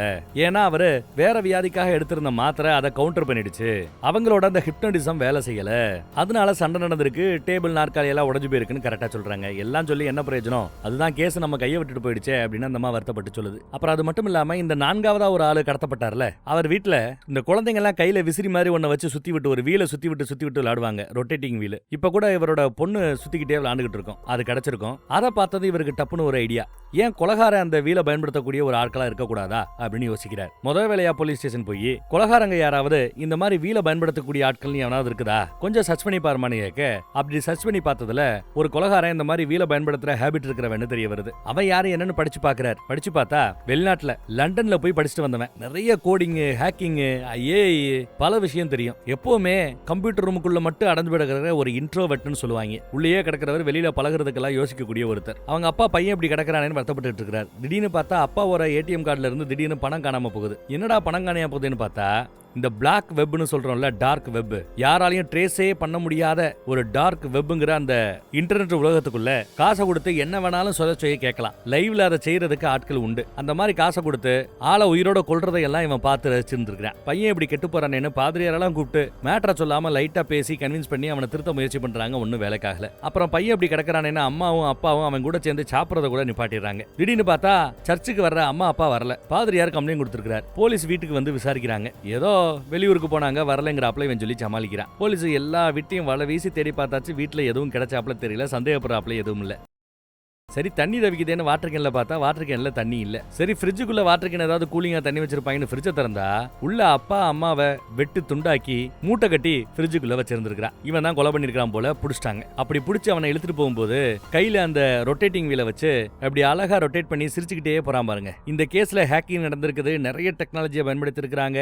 அப்புறம் இப்போ ஏதோ ட்ரக்கை பத்தி பேசுறோம், நோக்கு வர்மம்னு பேசுறோம், ஹிப்னடைஸ் பண்றாங்கன்னு பேசுறோம். சோ கண்டிப்பா ஒரு இன்டெலிஜென்ட் ஆள் தான் இதை பத்தி இருக்கணும். இந்த பையன் வேற இன்டெலிஜென்ட் ஆள் மாதிரி தெரியுது, இவன் கண்டிப்பா அவங்கள ஒரு ஆளா இருக்கணுங்கிறது நம்ம ஹீரோவோட எண்ணம். சரி அடுத்து அவனுக்கு என்னாச்சுன்னு பார்த்தா ஜெயில போட்டிருந்தாங்க. ஜெயிலுக்கு போன பிறகு என்னாச்சுன்னு படிச்சு பார்த்தா சில வருடங்களுக்கு முன்னாடி அங்க நடந்த ஒரு தீ விபத்துல அவன் இறந்து போயிட்டதா செய்தி. ஐயோ இறந்து போயிட்டானா, மறுபடியும் கேஸ் முட்டுச்சந்தில போய் நிக்குதுன்னு வருத்தப்படுறான். இருந்தாலும் தான் கண்டுபிடிச்ச விஷயத்தை புதுசா வந்த அந்த கமிஷனர் கிட்ட எடுத்து சொன்னா, கமிஷனரோ ஏற்கனவே நீங்க விசாரணைங்கிற பேர்ல இவ்வளவு நாள வீணடிச்சிட்டீங்க, இன்னும் எங்க விசாரணை நீங்க குட்டி குழப்பம்லாம் வேண்டாம், நாங்க விசாரிச்சுக்கிறோம், நீங்க இடத்த காலி பண்ணுங்க. அதுதான் ஜெயிலே இறந்து போயிட்டதா சொல்றீங்கல்ல, அப்புறம் என்ன போங்க சார், விசாரணை நாங்க பாத்துக்கிறோம் சார், போங்க சார் அனுப்பிச்சு வைக்க சோகமா நம்ம அனுப்புவார். போனவர் லாஸ்ட் நிமிஷத்துல நின்னு, இங்க பாருங்க இந்த கேஸ்ல மிகப்பெரிய புத்திசாலியா இருக்கிறவனால இதை செஞ்சிருக்க முடியும்னு தெரிய வருது. அவன் யூகேல படிச்சிருக்கான், ஹேக்கிங் எல்லாம் அசால்ட்டா தெரியும் அவனுக்கு, ரொம்ப இன்டெலிஜென்ட்டான பாய், அறிவான பையன், கூடவே கொஞ்சம் சைக்கோவும் கூட. லைவ்ல கொலை பண்றதெல்லாம் நேர்ல பார்த்தவன், அப்பா அம்மையே இறக்கம் இல்லாம கொலை பட்டவன். அவ ஏதோ ஒரு விபத்துல இறந்து போயிட்டான்னு சொல்றதை என்னால நம்ப முடியல. உங்க இடத்துல நான் இருந்தா இதை நான் கண்டிப்பா விசாரணை பண்ணுவேன். தவிர இதை நான் தனிப்பட்ட முறையில விசாரிக்கிறதுக்கு யாரோட அனுமதி எனக்கு தேவையில்லை. கிடைக்கிற ரிசல்ட்டை மீடியாவுக்கு கூட கொடுப்பேன், என்ன பண்ண முடியும் உங்களால சொல்லிட்டு அசால்ட்டா போறார். இவருக்கு பயம் வந்துருச்சு, எதுக்கு வம்பு, அவன் சொல்ற அந்த பயல பத்திய கேஸ் எனக்கு அந்த டீட்டெயில் ஃபைல், அந்த கேஸ் ஃபைல் எல்லாத்தையும் கொடுப்பா, ஒரு தடவை நான் பாக்குறப்பாங்கிறாரு புது கமிஷனர். இந்த பக்கம் பார்த்தா நம்ம ஹேக்கர் பாய் வேற ஒரு வேலை பார்த்துட்டு இருக்கிறான். அது என்னன்னா அவங்க ஊர்ல இருக்கிற எல்லா சிசிடிவி கேமராவையும் வாட்ச் பண்றான். கொலை நடந்த அந்த இடத்துல இருந்து சில பல கிலோமீட்டர் டிஸ்டன்ஸ்ல சுத்தி திரியக்கூடிய எல்லா வாகனங்களையும் செக் பண்றான். கொலை நடந்த எல்லா இடத்துலயும், கொலை நடந்த இடத்துல இருந்து ஒரு பேச்சுக்கு ஒரு 5 கிலோமீட்டர் தூரத்துக்குள்ள இருக்கிற எல்லா வண்டிகளையும் ஒன்னோட ஒன்னு கம்பேர் பண்ணி பார்க்கும்போது ஏதாவது ஒரு வண்டி அந்த 4 இடத்துலயும் பக்கத்திலேயே தூரத்திலேயே சுத்தி தெரியலாம். அந்த மாதிரி ஒரு சந்தேகத்துக்குரிய ஒரு வண்டியை கண்டுபிடிக்கலாம் என்ற முயற்சியில இருக்கிறான். இப்ப வரைக்கும் அதுல அவனுக்கு வெற்றி கிடைக்கல. நானே கேசவரிட்டு உட்காந்துட்டு இருக்கிறேன், நீ ஏன்டா கஷ்டப்பட்டுக்கிட்டு இருக்கிற, ஃப்ரீயா விடுறாங்க நம்ம ஹீரோ. ஆனா அவன் இந்த கேஸ்ல ரொம்ப அப்சஸ்டா இருக்கிறான். அப்புறம் அப்பா அம்மாவையே கொன்னா இல்ல ஒரு சைக்கோ, அந்த சைக்கோவோட போட்டோவை காட்டணும். அதை பார்த்ததும் நம்ம ஹேக்கருக்கு ஒரு ஐடியா வருது, இந்த மூஞ்சி எங்கேயோ பாத்துருக்கிறேன்னு யோசிக்கிறான். 4வதா ஒரு டெட் பாடியை ட்ரெயினுக்குள்ள போட்டாங்கல்ல, அப்ப பக்கத்திலே ஒரு லேடி உட்காந்துக்கிட்டு சிசிடிவியவே ஒரு மாதிரி பார்த்தால, அந்த பொண்ணோட இந்த முகம் ஒத்து போகுது. ரெண்டும் ஒரே ஆள் மாதிரி தெரியலன்னு கேட்க நம்ம ஹீரோ ஆமா ஒரே ஆள் தான் தெரிஞ்சுக்கிறார். இந்த மேட்டரை சொல்லலாமேன்னு ஓடியாரார். யாருக்கிட்ட? புது கமிஷனர் கிட்ட. ஆனா புது கமிஷனரோ, நீ சொன்னதெல்லாம் நிஜம்தான், ஆனா 3 மணி நேரத்துக்கு முன்னாடியே தான் அப்பா அம்மாவை கொண்ட அந்த சைக்கோ இறந்து போயிட்டான், கேஸ் க்ளோஸ்டு, போயிட்டு வா தம்பின்னு அனுப்பிச்சு வைக்கிறார். பிரஸ் மீட்டுக்கு லேட் ஆயிடுச்சான், பிரஸ் மீட்ல போய் மேட்டரை சொல்ல போறானா கேட்டு தெரிஞ்சுக்கங்கறாப்ல. என்னடா நடந்துச்சு 3 மணி நேரத்துக்கு முன்னாடின்னு பார்த்தா யாரோ ஒருத்தன் பேப்பர் பட போகும்போது ஒரு வீட்டுக்குள்ள 2 துப்பாக்கி சுடுற சத்தம் கேட்டிருக்குது. அப்புறம் போலீஸ் அங்க வந்து பாத்துருக்குது. பார்த்தா அந்த சைக்கோவும் கூடவே வேற ஒருத்தரும் 2 பேரும் மாத்தி மாத்தி சுட்டுக்கிட்டு சூசைட் பண்ணி இறந்து போயிருக்காங்க. அங்க அந்த சிலையும் இருந்துக்குது, நீதி தேவதையோட சிலை. கூடவே ஒரு லெட்டர். போலீஸ் கூட நாங்க விளையாண்ட இந்த விளையாட்டுல 4-2ங்கிற கோல் கணக்குல நாங்க ஜெயிச்சிட்டோம். எங்க ஐடென்டிட்டியை நீங்க கண்டுபிடிச்சிட்டீங்க. இதுக்கு பிறகு நாங்க வாழ்றதுக்கு விருப்பம் இல்ல. அடுத்த கேம்ல சந்திப்போன்னு தற்கொலை கடிதத்தை எழுதி வச்சுட்டு செத்து போயிருக்காங்க போல. கேஸ் க்ளோஸ்ட்னு நினைக்கிறாரு. இதைத்தான் மீடியா கிட்டையும் சொல்றாரு. இதையெல்லாம் ஒரு பார்ல உட்காந்துக்கிட்டு நம்ம கமிஷனர், அசிஸ்டன்ட் கமிஷனர், நம்ம ஹீரோ எல்லாம் உட்காந்து நாம சம்பாதிக்க வேண்டிய பேரும் புகழையும் அவங்க சம்பாதிச்சுட்டு போறாங்கன்னு வருத்தப்பட்டு பேசிட்டு இருக்காங்க. நம்ம ஹீரோ இந்த கேஸை விட்டு போறாப்ல தெரியல. ஒரு மாதிரி கோவத்துல இருக்கிறாங்க. எனக்கு என்னமோ இந்த கேஸ் இதோட முடியறாப்ல தெரியல.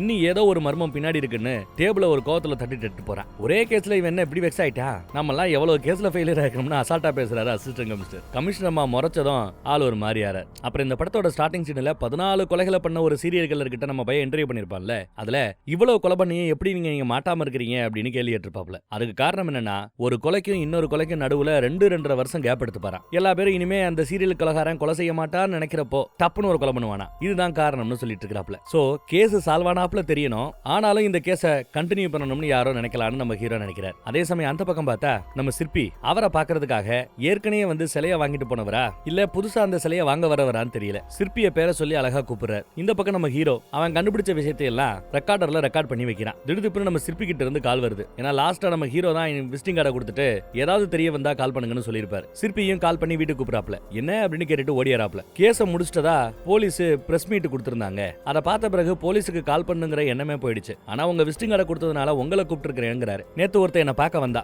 ஏதோ ஆர்வ மிகுதியில நான் 6ஆவதா செஞ்சு வச்ச கண் திறந்திருக்கிற நீதி தேவதையுடைய சிலையை அவன் வாங்கிட்டு போனான். கண் இல்லாத குருடனாச்சே எஸ்கேப் ஆயெல்லாம் நினைச்சு போனார். ஆனா இந்த தடவை அவன் முகத்தை நாங்க பார்த்துட்டோம் அப்படிங்கிறாப்ல. என்னையா நடந்திருக்குன்னு பார்த்தா அப்படி அந்த சிலையை எடுத்துட்டு போகும்போது இவரோட பேத்தி பார்த்திருப்பா. அவ ஓவியம் வரையக்கூடியவ. அழகா ஆளோட முகத்தை அருமையா வரைஞ்சு காட்டிட்டாப்ல. அந்த டிராயிங்கை பார்த்ததும் நம்ம ஹீரோக்கு ஷாக். ஏன்னா டிராயிங்ல இருந்தது டாக்டர் பெஞ்சமின் லூயிஸ்.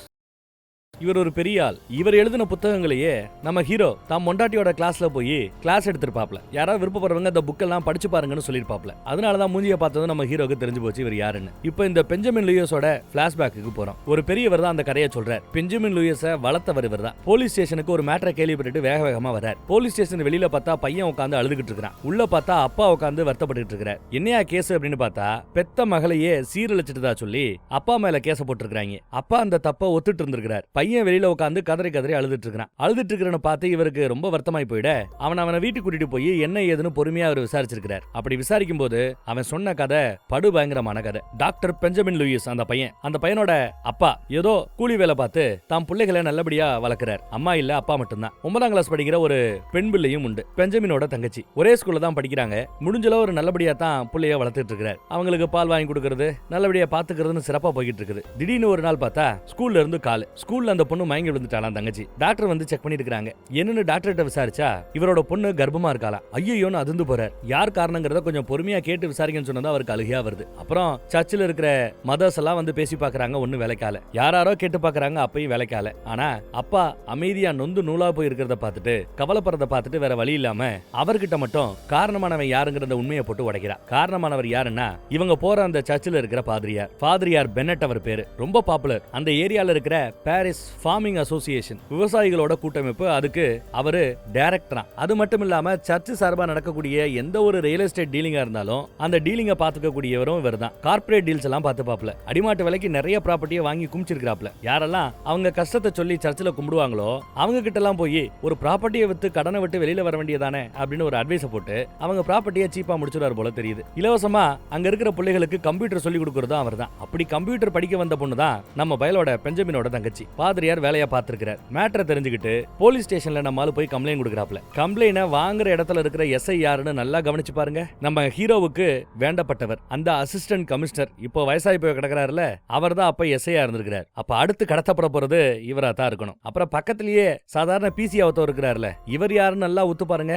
4ஆவதா கடத்தப்பட்டு ட்ரெயின்ல பாடியை போட்டு போனாங்கல்ல அந்த ஆளு. இந்த இடைப்பட்ட வருடங்கள்ல எல்லாம் பதவி உயர்வு எல்லாம் வளர்ந்து இருக்கிறாங்க. வயசும் கூடி போச்சு, பதவியும் கூடி போச்சு போல. நம்ம அசிஸ்டன்ட் கமிஷனர் அப்ப அப்ப எஸ்ஐயா இருந்தவர் அந்த வேண்டப்பட்டவர் கேஸ் பெரிய கேஸா தெரியுது, அதெல்லாம் டப்பு டப்புன்னு கேஸ போட்டுற முடியாது, என்ன ஏது நாங்க மேல இடத்துல விசாரிச்சுட்டு அப்புறம் நாங்க சொல்றோம்னு சொல்லி அனுப்பிச்சு வச்சிடறாங்க. ஆனா இத பத்தி யார்கிட்ட எதுவும் சொல்லிக்க வேண்டாம், ஏன்னா குழந்தையோட வாழ்க்கை சம்பந்தப்பட்டதுன்னு ஒரு பிட்ட வேற போட்டு விட்டுறாங்க. கூடவே அந்த ஆளும் விட்டு போடுறாரு. ஆனா இந்த கேப்ல பாதியாரிட்ட போய் வழக்கமா வாங்குறத விட இந்த தடவை 2 மடங்கு அதிகமா பணம் வேணும்னு கேட்டு பணத்தை வாங்கிக்கிட்டு பெஞ்சமினோட வீட்டுக்குள்ள புகுந்து பையனையும் அடிக்கிறாங்க, அப்பனையும் அடிக்கிறாங்க. இந்த குழந்தைக்கு அப்ப நீதானு ஒத்துக்கோன்னு சொல்லி டார்ச்சர். புள்ளைய அடிக்கும் போது கூட அவர் அந்த பாவத்தை நான் ஏத்துக்க மாட்டேன் ஒத்துக்க மாட்டேன்னுவார். ஆனா உன் பொண்ணை கொன்னுடுவோன்னு பொண்ணை கொல்ல போகும்போது அதை பார்த்து தாங்கிக்க முடியாம வேணா என் பொண்ணை எதுவும் பண்ணிடாதீங்க நான் ஒத்துக்கிறேன்னு காலில் விழுந்து ஒத்துக்கவும் செஞ்சுப்பார். அந்த பாவத்தை தான் மேல போட்டுக்கிட்டு அவர் ஜெயிலுக்கு போயிட்டார். பொண்ணு அங்க இருந்து வேற ஒரு ஸ்டேட்ல ஏதோ ஒரு கன்னியாஸ்திரிகள் மையத்துல வளரட்டுமேனு விட்டுட்டாங்க போல. அப்புறம் ஜெயிலுக்கு போன அப்பனை கூட இருந்தவங்க கொண்டுட்டாங்களா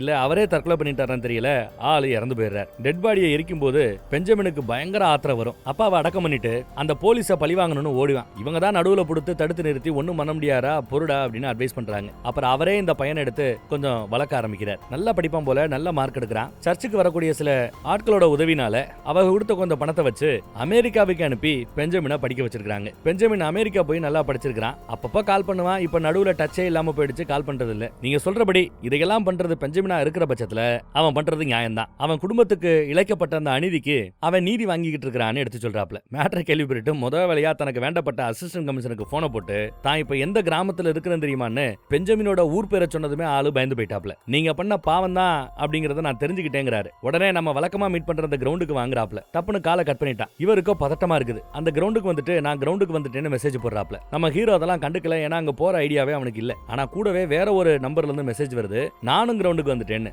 அது மேபி நம்ம பெஞ்சமினா கூட இருக்கலாம். அத பார்த்ததும் பதறி போனவரு அந்த கிரவுண்டுக்கு வராப்ல. ஆனா இங்க வந்து பார்த்தா ஆளு ஆல்ரெடி தூக்கியாச்சு, போன் மட்டும் தான் கிடக்குது. அப்ப அந்த பக்கத்துல ஏதோ வெட்டிங் ஷூட் பண்றவங்க ட்ரோனை பயன்படுத்திட்டு இருப்பாங்க. அந்த ட்ரோன்ல ஏதாவது ரெக்கார்ட் ஆயிருக்குமான்னு அவங்களோட ஃபுட்டேஜ் எல்லாம் போய் செக் பண்ணி பாக்குறான். பார்த்தா ஒரு வேன் மாதிரி ஒண்ணு அங்க இருந்து மூவ் ஆகி போறது தெரிய வருது. அந்த ஃபுட்டேஜை தான் போன்ல வாங்கி நம்ம ஹேக்கருக்கு அனுப்பி இதை வச்சு ஏதாவது கண்டுபிடிக்க முடியுமான்னு கேட்க, நம்ம ஹேக்கரு ரெசல்யூஷன்லாம் ரொம்ப லோவா இருக்குது, டாப் வியூல இருந்து தான் நம்ம வண்டியை பார்க்க முடியுது, ஒன்னும் பெருசா இதை வச்சு எதுவும் பண்ண முடியாதுன்னு கையை வச்சிடறான். ஆனாலும் நிறைய கேமரால இதுக்கு முன்னாடி ஏதாவது ஒரு வண்டி சந்தேகத்துக்குரிய வகையில இருக்குமான்னு தேடினால அப்ப எதுவும் கிடைக்கல. இப்ப அவனுக்கு வண்டியோட மேல் பரப்பு எப்படி இருக்கும் தெரியுது, வண்டியோட கலர் என்னங்கிறது தெரியுது. சோ அந்த கலரை வச்சு மேட்ச் பண்ணி பார்த்ததுல எஸ் அந்த வண்டியை கண்டுபிடிச்சிட்டான். அந்த வண்டி ஏதோ அரவிந்தன்கிற பேருக்கு கீழே இருக்கிற ஒரு கம்பெனியோட வண்டி அப்படின்னு ரெஜிஸ்டர் பண்ணியிருக்கிறதா எடுத்து சொல்றார். சிட்டியை விட்டு வெளியில அவங்களுக்கு ஆபீஸ் இருக்குது, அதோட லொகேஷன் கூட அனுப்பி வைக்கிறேன்னு அனுப்பி வைக்கிறாப்ல. உடனே நம்மால அரவிந்தன்ற பேர்ல இருக்கிற சிட்டிக்கு வெளியில இருக்கிற அந்த ஃபேக்டரிக்கு வந்துட்டு இருக்கிறாப்ல. அதே சமயம் அந்த ஃபேக்டரியில நம்ம டாக்டர் பெஞ்சமினை காட்டுறாங்க. அந்த ஃபாதரியாரையும் உன்னையும் மட்டும் நான் கொஞ்சம் ஸ்பெஷலா கொல்ல போறேன், ஏன்னா உங்க 2 பேரையும் பழி வாங்குறதுக்கு அவ்வளவு இருக்குதுன்னு சொல்லிட்டு டாக்டர் கத்தியோட பக்கத்துல போறார். இந்த பக்கம் நம்ம ஹீரோ அந்த புது கமிஷனர் இன்ஸ்பெக்டர் கூட அங்க வந்து சேர்ந்துறாரு.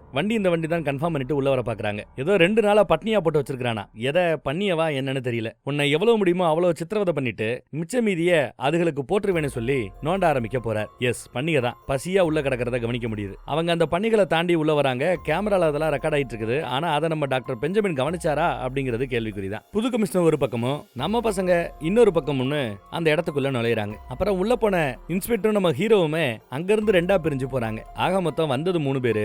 3 பேரும் 3 பக்கம் போயிருக்காங்க. துப்பாக்கியோட உள்ள வந்தா இன்ஸ்பெக்டரை தூக்கி அடிச்சிட்டான். துப்பாக்கி கீழே விழுந்துருச்சு. பெஞ்சமினோட கழுத்தை பிடிச்சுக்கிறாரு இன்ஸ்பெக்டர். அவங்க 2 பேருக்கு நடுவுல சண்டை. அந்த சண்டையில ஆளை அலாக்கா தூக்கி கதவோட 2 பக்கமும் ஒரு இடி இடிச்சிட்டு கதவை சாத்திடுறாப்ல. அதே சமயம் நம்ம புது கமிஷனர் துப்பாக்கியோட அந்த பக்கத்துல வந்ததும் கதவை சாத்திட்டு அந்த போயிட்டான். சோ புது கமிஷனர் இன்னும் நம்ம பயல பார்க்கலன்னு சொல்லலாம். பெஞ்சமினை பின்னாடி கையில மம்முட்டி மாதிரி ஏதோ வச்சிருக்காப்ல, அதை வச்சு 2 போடு. அப்புறம் 2 பேரும் சண்டை. போலீஸ்காரங்க எல்லாம் பொத்துன்னு நம்ம டாக்டர் கிட்ட அடி வாங்குறாங்க. பாத்ரூம்ல இருந்த பீங்கானலை உடச்சுக்கிட்டு எப்படி விழுகிறாருன்னு பாருங்க. ஆளு மயங்கிட்டாப்ல. நினைச்சிருந்தா அடிச்சு கொன்னுறலாம், ஆனா அடிச்சு கொல்லல. அடுத்து உள்ள ஏதோ சத்தம் கேக்குதுன்னு அந்த பக்கம் போய் பாக்குறாரு. வேண்டப்பட்டவரை அசிஸ்டன்ட் கமிஷனரை நம்ம ஹீரோ போய் பாக்குறாப்ல. கட்டி கிடக்குது, வாயில ஏதோ பொத்து பட்டிருக்குது, அதை எடுத்து போட்டாச்சு. பெஞ்சமின் தான் கொலகாரங்கிறாப்ல. ஆமா எனக்கு தெரியும், டாக்டர் பெஞ்சமின் லூயிஸை பத்தி எனக்கு தெரியும், சொல்ல போனா எல்லாமே தெரியுங்கிறாப்ல. கையை அவுத்து விடு அப்படின்னு கேட்க கையை அவுத்து விட முயற்சி பண்ணும்போது விசில் சத்தம் கேக்குது. திரும்பி பார்த்தா பெஞ்சமின் நிக்கிறார். உன் குடும்பத்துக்கு என்ன நடந்துச்சுங்கிறது எனக்கு தெரியும், ப்ளீஸ் நிப்பாட்டுன்னு சொல்ல.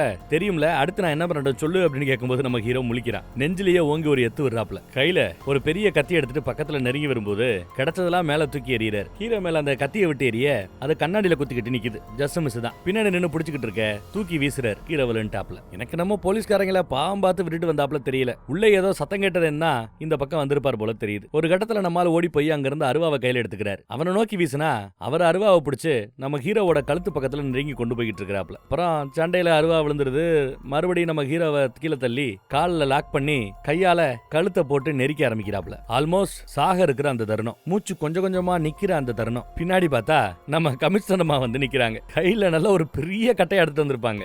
ஓங்கி தலையில ஒரு அடி, அப்படியே ஆளு மயங்கிடுச்சு. கட் பண்ணா டாக்டர் பெஞ்சமின் தான் உண்மையான கொலையாளினும் அவரை பிடிச்சாச்சு, நீதிமன்றத்துல ஆஜர்படுத்தியாச்சுன்னு 2 நாள் நீதிமன்ற காவலில் வச்சு விசாரிக்கணும்னு நீதிபதி உத்தரவு போட்டாச்சுன்னு ஐஜி மீடியா முன்னாடி சந்தோஷமா இன்டர்வியூ கொடுத்துட்டு இருக்காப்ல. பின்னாடி நம்ம கமிஷனரமா இருக்காங்க, அவங்களுக்கு இந்த பெருமை கிடைச்சிருச்சு. இந்த பக்கம் நம்ம ஹீரோ பார்த்தா ஹாஸ்பிட்டல் இருக்கிற நம்ம ஹீரோவை வேண்டப்பட்ட அந்த போலீஸ் நம்ம அசிஸ்டன்ட் கமிஷனர் வந்து பாக்குறாரு. ஹீரோவோட குழந்தைகிட்ட எப்படி இருக்க, நல்லா இருக்கியான்னு விசாரிக்க குழந்தையும் நல்லா இருக்கேங்குது. நம்ம ஹீரோ வேண்டா வெறுப்பாதான் ஏசிபி கிட்ட பேசிட்டு இருக்காரு. அசிஸ்டன்ட் கமிஷனர் கிட்ட ஒரு முக்கியமான மேட்டர் நாங்க தனியா பேசணும்னு சொல்லி பொண்டாட்டி பிள்ளைகளை வெளியில அனுப்பிச்சு விடுறாரு அசிஸ்டன்ட் கமிஷனர். பக்கத்துல வந்து உட்காந்துக்கிட்டு, பாரு அந்த காலத்துல நான் போலீஸா இருக்கும்போது இந்த மாதிரி பவர்ஃபுல்லான ஆளுகளுக்காக சில பல விஷயங்களை நாங்க செஞ்சுதான் ஆகணும். அரசியல்வாதிக்காகவோ உயர்ந்த அதிகாரத்துல இருக்கிற யாருக்காகவோ நீயும் தான் சில விஷயங்களை பண்ணிருப்பதானே, அந்த மாதிரி தான் அப்படிங்கிறாப்ல. அதை மறந்துருக்கிறாப்ல. நம்ம ஹீரோ ஆனா எந்த பதிலும் சொல்லல. பாரு இதை பத்தி தெரிஞ்சவங்க 2 பேர் தான் இப்போ உயிரோட இருக்குது. ஒன்னு நீ, இன்னொன்னு நான். அப்புறம் 3வது ஒரு ஆள் இருக்கிறான், நம்ம பெஞ்சமின் கொலை பண்ணவன். ஆனா அவன் இப்ப வரைக்கும் இதை பத்தி எதுவும் பேசினாப்ல தெரியல. இனியும் அதை பத்தி பேசுவானாங்கிறது டவுட் தான். என்ன நினைச்ச, இவ்வளவு கொலைகளை பண்ண பிறகு அவன் நிம்மதியா வெளியில வருவான், நடமாடுவேன் நினைச்சியா? இப்படி எல்லாம் பேசிட்டு இருக்கிறாப்ல. நிறுத்தியா? நீ அந்த பயலோட குடும்பத்துக்கு பண்ண பாவத்துக்கு தான் இதெல்லாம் நடக்குது. நீங்க பண்ண பாவத்துக்கு சம்பந்தமே இல்லாத சில அப்ராணி போலீஸ் கூட கொலை செய்யப்பட்டிருக்காங்க அப்படின்னு வருத்தப்படுறாரு. ஏன்னா தப்பு பண்ணது அந்த 2 போலீஸ் தான். ஆனா இதுவரை கொலை செய்யப்பட்டது 4 போலீஸ். அப்ப மீதி 2 போலீஸ் நல்ல போலீஸா இல்ல அவங்களும் வேற ஏதாவது கேஸ்ல தப்பு பண்ணவங்களா இருக்கலாம், மேபி தெரியல. இங்க வச்சு நம்ம அசிஸ்டன்ட் கமிஷனர் ஒரு ஆஃபர் கொடுக்குறாரு. எங்க டிபார்ட்மெண்ட்டுக்குன்னு ஒரு பெர்மனன்ட்டான கிரிமினாலஜிஸ்ட், கிரிமினல்ஸ் பத்தி ஸ்டடி பண்ணக்கூடிய ஒரு படிப்பு, அந்த வேலை போஸ்டிங்க உனக்கே கொடுக்குறேன்னு டீல் பேசுறாப்ல. இந்த பக்கம் இந்த மேட்டர்லாம் நம்ம கமிஷனர் அம்மாவுக்கு தெரியாது. அவங்களுக்கு தெரிஞ்சதை வச்சு அவங்க அந்த விஷயத்தை கலெக்டர் உட்பட நிறைய பேருக்கு எடுத்து சொல்லிக்கிட்டு இருக்காங்க. அதுல அவங்க என்ன சொல்றாங்கன்னா, ஃபிங்கர் பிரிண்ட் யாரோட ஃபிங்கர் பிரிண்ட் கிடைச்சது, ஊடால போதை பொருளை கடத்துற ஒருத்தனோட ஃபிங்கர் பிரிண்ட் கிடைச்சது. அப்புறம் இந்த கேஸ்ல சம்பந்தப்பட்ட ஒரு சைக்கோ தன்னை சுட்டுக்கிட்டு செத்தான். அப்புறம் இப்ப நம்ம டாக்டர் பெஞ்சமின், ஒருத்தன் போதை பொருளை கடத்துறவன், ஒருத்தன் அப்பா அம்மாவையே கொலை பண்ணவன், அப்புறம் நம்ம பெஞ்சமின் டாக்டர், அப்புறம் அவங்க வளர்க்குற அந்த பன்னிகளை எடுத்துட்டு போகக்கூடிய பன்னி வண்டி, அந்த வண்டியில தான் போலீஸ்காரங்க எல்லாத்தையுமே கடத்தி கூட்டிட்டு போயிருந்திருக்காங்க. அதே மாதிரி பாடிஸை டிஸ்போஸும் பண்ணிருக்காங்க. அப்புறம் அந்த பன்னியோட ஃபார்ம்ல தான் ஆபரேஷன் தியேட்டரே நடத்திட்டு இருந்திருக்காங்க. நெஞ்சையும் கண்ணையும் நோண்டி எடுத்திருக்காங்க. ஃபர்ஸ்ட் நாம அந்த ஃபிங்கர் பிரிண்ட் மூலமா அந்த போதை கடத்தல ஆசாமியை பிடிச்சோம். நம்ம பிடிக்க போறோம் தெரிஞ்சதுமே அவங்கள கொன்னுட்டான். அப்புறம் நம்ம சைக்கோவை தெரிஞ்சுக்கிட்டோம். சைக்கோவை பிடிக்க போறதுக்குள்ள அதை தற்கொலையா மாத்தி அவங்களையும் கொன்னுட்டான். அதெல்லாம் இருக்கட்டும்பா, இவ்வளவு போலீஸை கொல்ற ரேஞ்சுக்கு போலீஸ் மேல அவனுக்கு என்ன அவ்வளவு காண்டு அப்படின்னு கேட்கிறாரு ஒருத்தர். மினிஸ்டரா முதலமைச்சரான்னு தெரியல, அவன் வாயை திறந்து சொன்னாதான் சார் உண்டு. ஆனா நான் எவ்வளவு விசாரிச்சும் அவன் அதை பத்தி எதுவுமே சொல்ல மாட்டேங்கிறான் அப்படிங்கிறாங்க கமிஷனர் அம்மா. போதைப் பொருள் கடத்தப்பட்டவன் ஒருத்தன் உள்ள வந்திருக்கான், அவனோட ஃபிங்கர் பிரிண்ட் கிடைச்சிருக்குங்கிறதுனால போதைப் பொருள் சம்பந்தமா இந்த கொலைகள் நடந்திருக்கலாமோ அப்படின்னு அவங்க கணிக்கிறாங்க. இந்த பக்கம் பார்த்தா தொடர்ந்து விசாரிக்க சொல்லிருக்காங்க போல. இந்த அம்மா வந்து விசாரிக்குது. அப்பயும் நம்ம டாக்டர் சொல்ல மாட்டேங்கிறார். சொல்ல முடியாதுன்னு தான் பேசிட்டு இருக்கிறாப்ல. அந்த அம்மாவால எதுவும் விசாரிக்க முடியலன்னு அந்த அம்மா போயிடுச்சு. பின்னாடியே விசாரிக்கிறதுக்கு நம்ம ஹீரோ வந்து உட்கார்றாரு. இன்னும் உயிரோட தான் இருக்கிறியா, செத்து போயிட்டு தான் நினைச்சேங்கிறாரு டாக்டர் பெஞ்சமின். இன்னும் சாகல, உயிரோட தான் இருக்கிறாரு நம்ம ஹீரோ. பரவாயில்லையப்பா, இந்த கேஸை ஒழுங்கா விசாரிச்சது நீதான். அந்த ஸ்பின்னிங் வீல் இருக்குல்ல, அதை அந்த சைக்கோ யூஸ் பண்ணிட்டு இருந்தா எங்கேயோ ஒரு இடத்துல தெரியாதனமா விழுந்துருச்சு. அதை வச்சு இந்த கேஸை இவ்வளவு தூரம் கொண்டு வந்தது நீதானே அப்படின்னு கரெக்டா சொல்றாப்ல. பேசாம பிற்காலத்துல ஒரு பெரிய இன்வெஸ்டிகேட்டரா வரதுக்கு வாழ்த்துக்கள்ங்கிறாப்ல. ஆனா உன் கேம் தான் எனக்கு பிடிபடல. உன்னோட டார்கெட் 2 போலீஸ் தான். ஆனா நீ மொத்தமா 5 போலீஸ டார்கெட் பண்ண. ஆனா நிஜத்துல 2 பேர் தான் உன் டார்கெட். மீதி 3 பேரு ரேண்டமா இருக்கிற போலீஸ்காரங்க. இப்படி ரேண்டமா ஒரு 3 பேரு கூட டார்கெட்டா இருக்கிற ஒரு 2 போலீஸ்னு ஆக மொத்தம் 5 போலீஸை சேர்த்து வச்சு நீ கொலை பண்ணும்போது உன் உண்மையான நோக்கம் என்ன, மோட்டிவ் என்ன, எதுக்காக கொலை நடந்ததுங்கிறத யாராலும் கண்டுபிடிக்க முடியாது. இதுக்காக தானே நீ தேவையில்லாம ஒரு 3 பேரையும் சேர்த்து கொன்ன அப்படின்னு கேட்க, சூப்பர் கரெக்டா கண்டுபிடிச்சிட்டீங்க, வாழ்த்துக்கள்ங்கிறாரு இவரு. ஆனா இவங்களை விட உன்னோட கோபம் யார் மேல அதிகமா இருக்கணும்? அந்த ஃபாதர் பென்னட் மேல தான் இருக்கணும் இல்லையா அப்படின்னு கேட்க, உங்களுக்கு மேட்டர் தெரியாதா? ஃபாதர் கொஞ்ச நாளா காணாம போனாப்லையே, மேட்டர் தெரியாதா அப்படின்னு கேட்க, இல்ல நான் புரிஞ்சுக்கிட்டேன். ஜெயில இருந்து அந்த சைக்கோவை நீ எஸ்கேப் பண்ணன்ற போது அந்த தீ விபத்துல ஒரு டெட் பாடி கிடைச்சது. தப்பிச்சவன் உயிரோட இருக்கிறான்னா கணக்கு காட்டுறதுக்கு ஒரு டெட் பாடியை நீ எங்க போட்டிருப்ப. அந்த டெட் பாடி ஃபாதரோட டெட் பாடி தானே கரெக்டா கணிச்சு சொல்றாரு. நம்மால எஸ்ன்னு ஒன்னு சொல்லாம கையை மட்டும் அசைக்கிறார். மேபி அது கரெக்டா இருக்கலாம். பாருங்க, உண்மை கூடிய சீக்கிரம் வெளியில வரும். ஆனா இப்போ உயிருக்கு ஆபத்து இருக்குது. நிறைய போலீஸ் நீ கொண்டு இருக்கிற. சோ ஜெயிலே வச்சு கொண்டு அவங்க கொலை பண்றதுக்கும் வாய்ப்பு வாய்ப்பு இருக்குது. எதுக்கு வம்பு, பேச உண்மையை ஒத்துக்க வேண்டியதானே? உனக்கு அநியாயம் விளைவித்த அத்தனை போலீஸ்காரங்களும் தண்டனை கொடுக்கணும், கோர்ட்ல தண்டனை கொடுக்கப்படணும், நீ பேச வேண்டியதுன்னு கேட்டா ஏன்னு கேக்குறாரு டாக்டர் பெஞ்சமின். ஊர்ல இருக்கிற போற வரவெல்லாம் பேப்பர்ல என் கதையை பத்தி, என் தங்கச்சி கதையை பத்தி, தப்பு பண்ண இந்த போலீஸ்காரங்களை பத்தி எல்லாம் வரிக்கு வரி படிச்சுக்கிட்டு இருப்பாங்க, பொழுதுபோக்கு விஷயமாக்கிடுவாங்க. நாங்க ஒரு பொழுதுபோக்கு விஷயமாகிறதுக்கு விருப்பம் இல்லைங்கிறாப்ல. என்னோட கதை, என்னோட பழிவாங்குறதல், என்னோட விஷயம், தனிப்பட்ட விஷயங்கிறாப்ல. இது எப்படியோ கடைசியில அந்த அசிஸ்டன்ட் கமிஷனர் எஸ்கேப் ஆயிட்டாப்ல. இல்ல இன்னும் உங்ககிட்ட ஒரு நீதி தேவதையோட சிலை சும்மா தானே இருக்குது, அப்ப நிம்மதியா உனக்கு சாவு வராதுல அப்படின்னு கேட்க, அப்போ பதிலுக்கு நம்ம டாக்டர் பெஞ்சமினோ அத நீதி தேவதை பாத்துக்கும் அப்படிங்கிறாப்ல. உடனே நம்ம ஹீரோவோட முகம் மாறுது. 2 நாளைக்கு பிறகு கோர்ட்ல ஆஜர்படுத்தணும் டாக்டர் பெஞ்சமினை. 10 மணிக்கு ஆஜர்படுத்தணும்னு சொல்லியிருக்காங்க. 12 மணி ஆகியும் ஆஜர்படுத்தப்படவில்லை அப்படின்னு நியூஸ்ல ஓடிக்கிட்டு இருக்குது. நம்ம ஹீரோவும் நியூஸை பார்த்துட்டு இருக்கிறாப்ல. அப்ப என்ன அர்த்தம்? ஆளை போட்டாங்கன்னு அர்த்தம் இல்லையா? போலீஸ்காரனோட வண்டி 2ஆ போனது திடீர்னு சைடு வாங்கி வண்டிகள் பிரியுது. நம்ம அசிஸ்டன்ட் கமிஷனரும் ஆர்வமா நியூஸை பார்த்துட்டு இருக்கிற ஹீரோவுக்கு பதட்டமா இருக்குது. அந்த பையில போட்டாங்களோ என்னவோன்ட்டு மனசு கேட்காம நம்ம அசிஸ்டன்ட் கமிஷனருக்கு காலை போடுறாப்ல. இங்க நம்ம டாக்டர் பெஞ்சமினுக்கு தெரிஞ்சு போயிடுச்சு, போட்டு தள்ளுறதுக்கு தான் ஏதோ காட்டுக்குள்ள கூட்டு வந்திருக்காங்கன்ட்டு. நம்ம ஹீரோ கால் பண்ணிட்டாரு அசிஸ்டன்ட் கமிஷனருக்கு. ஆனா அசிஸ்டன்ட் கமிஷனர் போனை எடுக்கல. அப்போ அசிஸ்டன்ட் கமிஷனரோட உத்தரவின் பேர்ல தான் இப்போ அந்த என்கவுண்டர் நடக்க போகுது போல தெரியுது. அசிஸ்டன்ட் கமிஷனர் ஆஃப் போலீஸ் எவ்வளவு பெரிய பொறுப்பு. ஒரு பில்டிங்குள்ள கைவிலங்கு அவுத்து விட்டுட்டு போக சொல்லுது போலீஸ். அதே சமயம் நம்ம ஹீரோ அசிஸ்டன்ட் கமிஷனர் போன் எடுக்காதனால வண்டி எடுத்துட்டு கிளம்புறாரு எங்கேயோ. நம்ம பையில நடக்க விட்டுட்டு 2 பேரும் 2 துப்பாக்கி எடுத்துக்கிட்டு ரெடியா இருக்காங்க. இங்க காலிம்பு அடிக்கிற சத்தம் அசிஸ்டன்ட் கமிஷனரோட வீட்ல. இந்த பக்கம் பெஞ்சமினை போலீஸ் சுட்டு தள்ள போகுது. அசிஸ்டன்ட் கமிஷனர் கதவை திறந்தா அங்க ஒரு பொண்ணு வந்து நிக்கிறா. யார் நீங்கன்னு விசாரிக்கிறாரு இவரு. வேற யாரும் இல்ல, அத்தனை வருஷத்துக்கு முன்னாடி பாதிரியாரால சீரழிக்கப்பட்டவ, இப்போ போலீஸால என்கவுண்டர் பண்ணப்படுகிற நம்ம டாக்டர் பெஞ்சமினோட தங்கச்சி. கரெக்டா நம்ம ஹீரோ அசிஸ்டன்ட் கமிஷனரோட வீட்டு பக்கம் வரும்போது இவ வீட்ல இருந்து வெளியில வரா. லிப்ட் வழியா கீழே இறங்கி போறா. நம்மால என்னது இது சந்தேகமா இருக்குதுன்னு பார்த்துட்டு தான் கதவை தட்டுறாரு. உள்ள இருந்து யாரும் திறக்கலங்கிறதுனால கதவை திறந்துகிட்டு இவர் உள்ள போறார். சொந்தக்காரர் தானே, தூரத்து சொந்தமா இருக்கும். உள்ள வந்து பார்த்தா அசிஸ்டன்ட் கமிஷனர் கட்டிலுக்கு பக்கத்துல ரத்த வெள்ளத்துல இறந்து போய் கிடக்குறார். பழிக்கு பழி வாங்கியாச்சு. அப்புறம் அந்த பொண்ணு தானே கொலை பண்ணிருக்கணும்னு நம்ம ஹீரோ வேகமா ஓடி போய் பாக்குறாப்ல. கீழே அந்த பொண்ணு ஆல்ரெடி போயிடுச்சு. இங்க இருந்து அண்ணாந்து பாக்குது நம்ம பயல. நம்ம ஆளும் பாத்துட்டார். ஆனா அந்த பொண்ணை காட்டி கொடுப்பாரா அப்படிங்கிறது சந்தேகம் தான். கொடுக்க மாட்டாருன்னு 100% நம்பவும் செய்யலாம். நல்லா இருந்ததுல. வேற ஒரு படத்துல மறுபடியும் சந்திப்போம். நம்ம வாட்ஸ்அப் குரூப்போட லிங்க் கீழே டிஸ்கிரிப்ஷன்ல இருக்கும். நான் பேசும்போது இங்கேயோ இல்ல கமெண்ட்லயோ இல்ல என் ஸ்கிரீன்லயோ இங்கயாவது வாட்ஸ்அப் குரூப்போட லிங்க் இருக்கும். தேடி பிடிச்சு கிளிக் பண்ணி அதுல ஜாயின் பண்ணிக்கிட்டீங்கன்னா எந்த சேனல்ல என்ன வீடியோ போட்டாலும் அதோட யூடியூப் வீடியோ லிங்கை நாம மறக்காம அந்த வாட்ஸ்அப் குரூப்ல போடுறது வழக்கம். நீங்களும் ஒவ்வொரு சேனலா தேடிக்கிட்டு இருக்காம ஒரே இடத்துல அதுவும் வாட்ஸ்அப்லயே நம்ம வீடியோஸை உங்களால பார்க்க முடியும். ஜாயின் பண்ணிக்கங்க. தேங்க்யூ.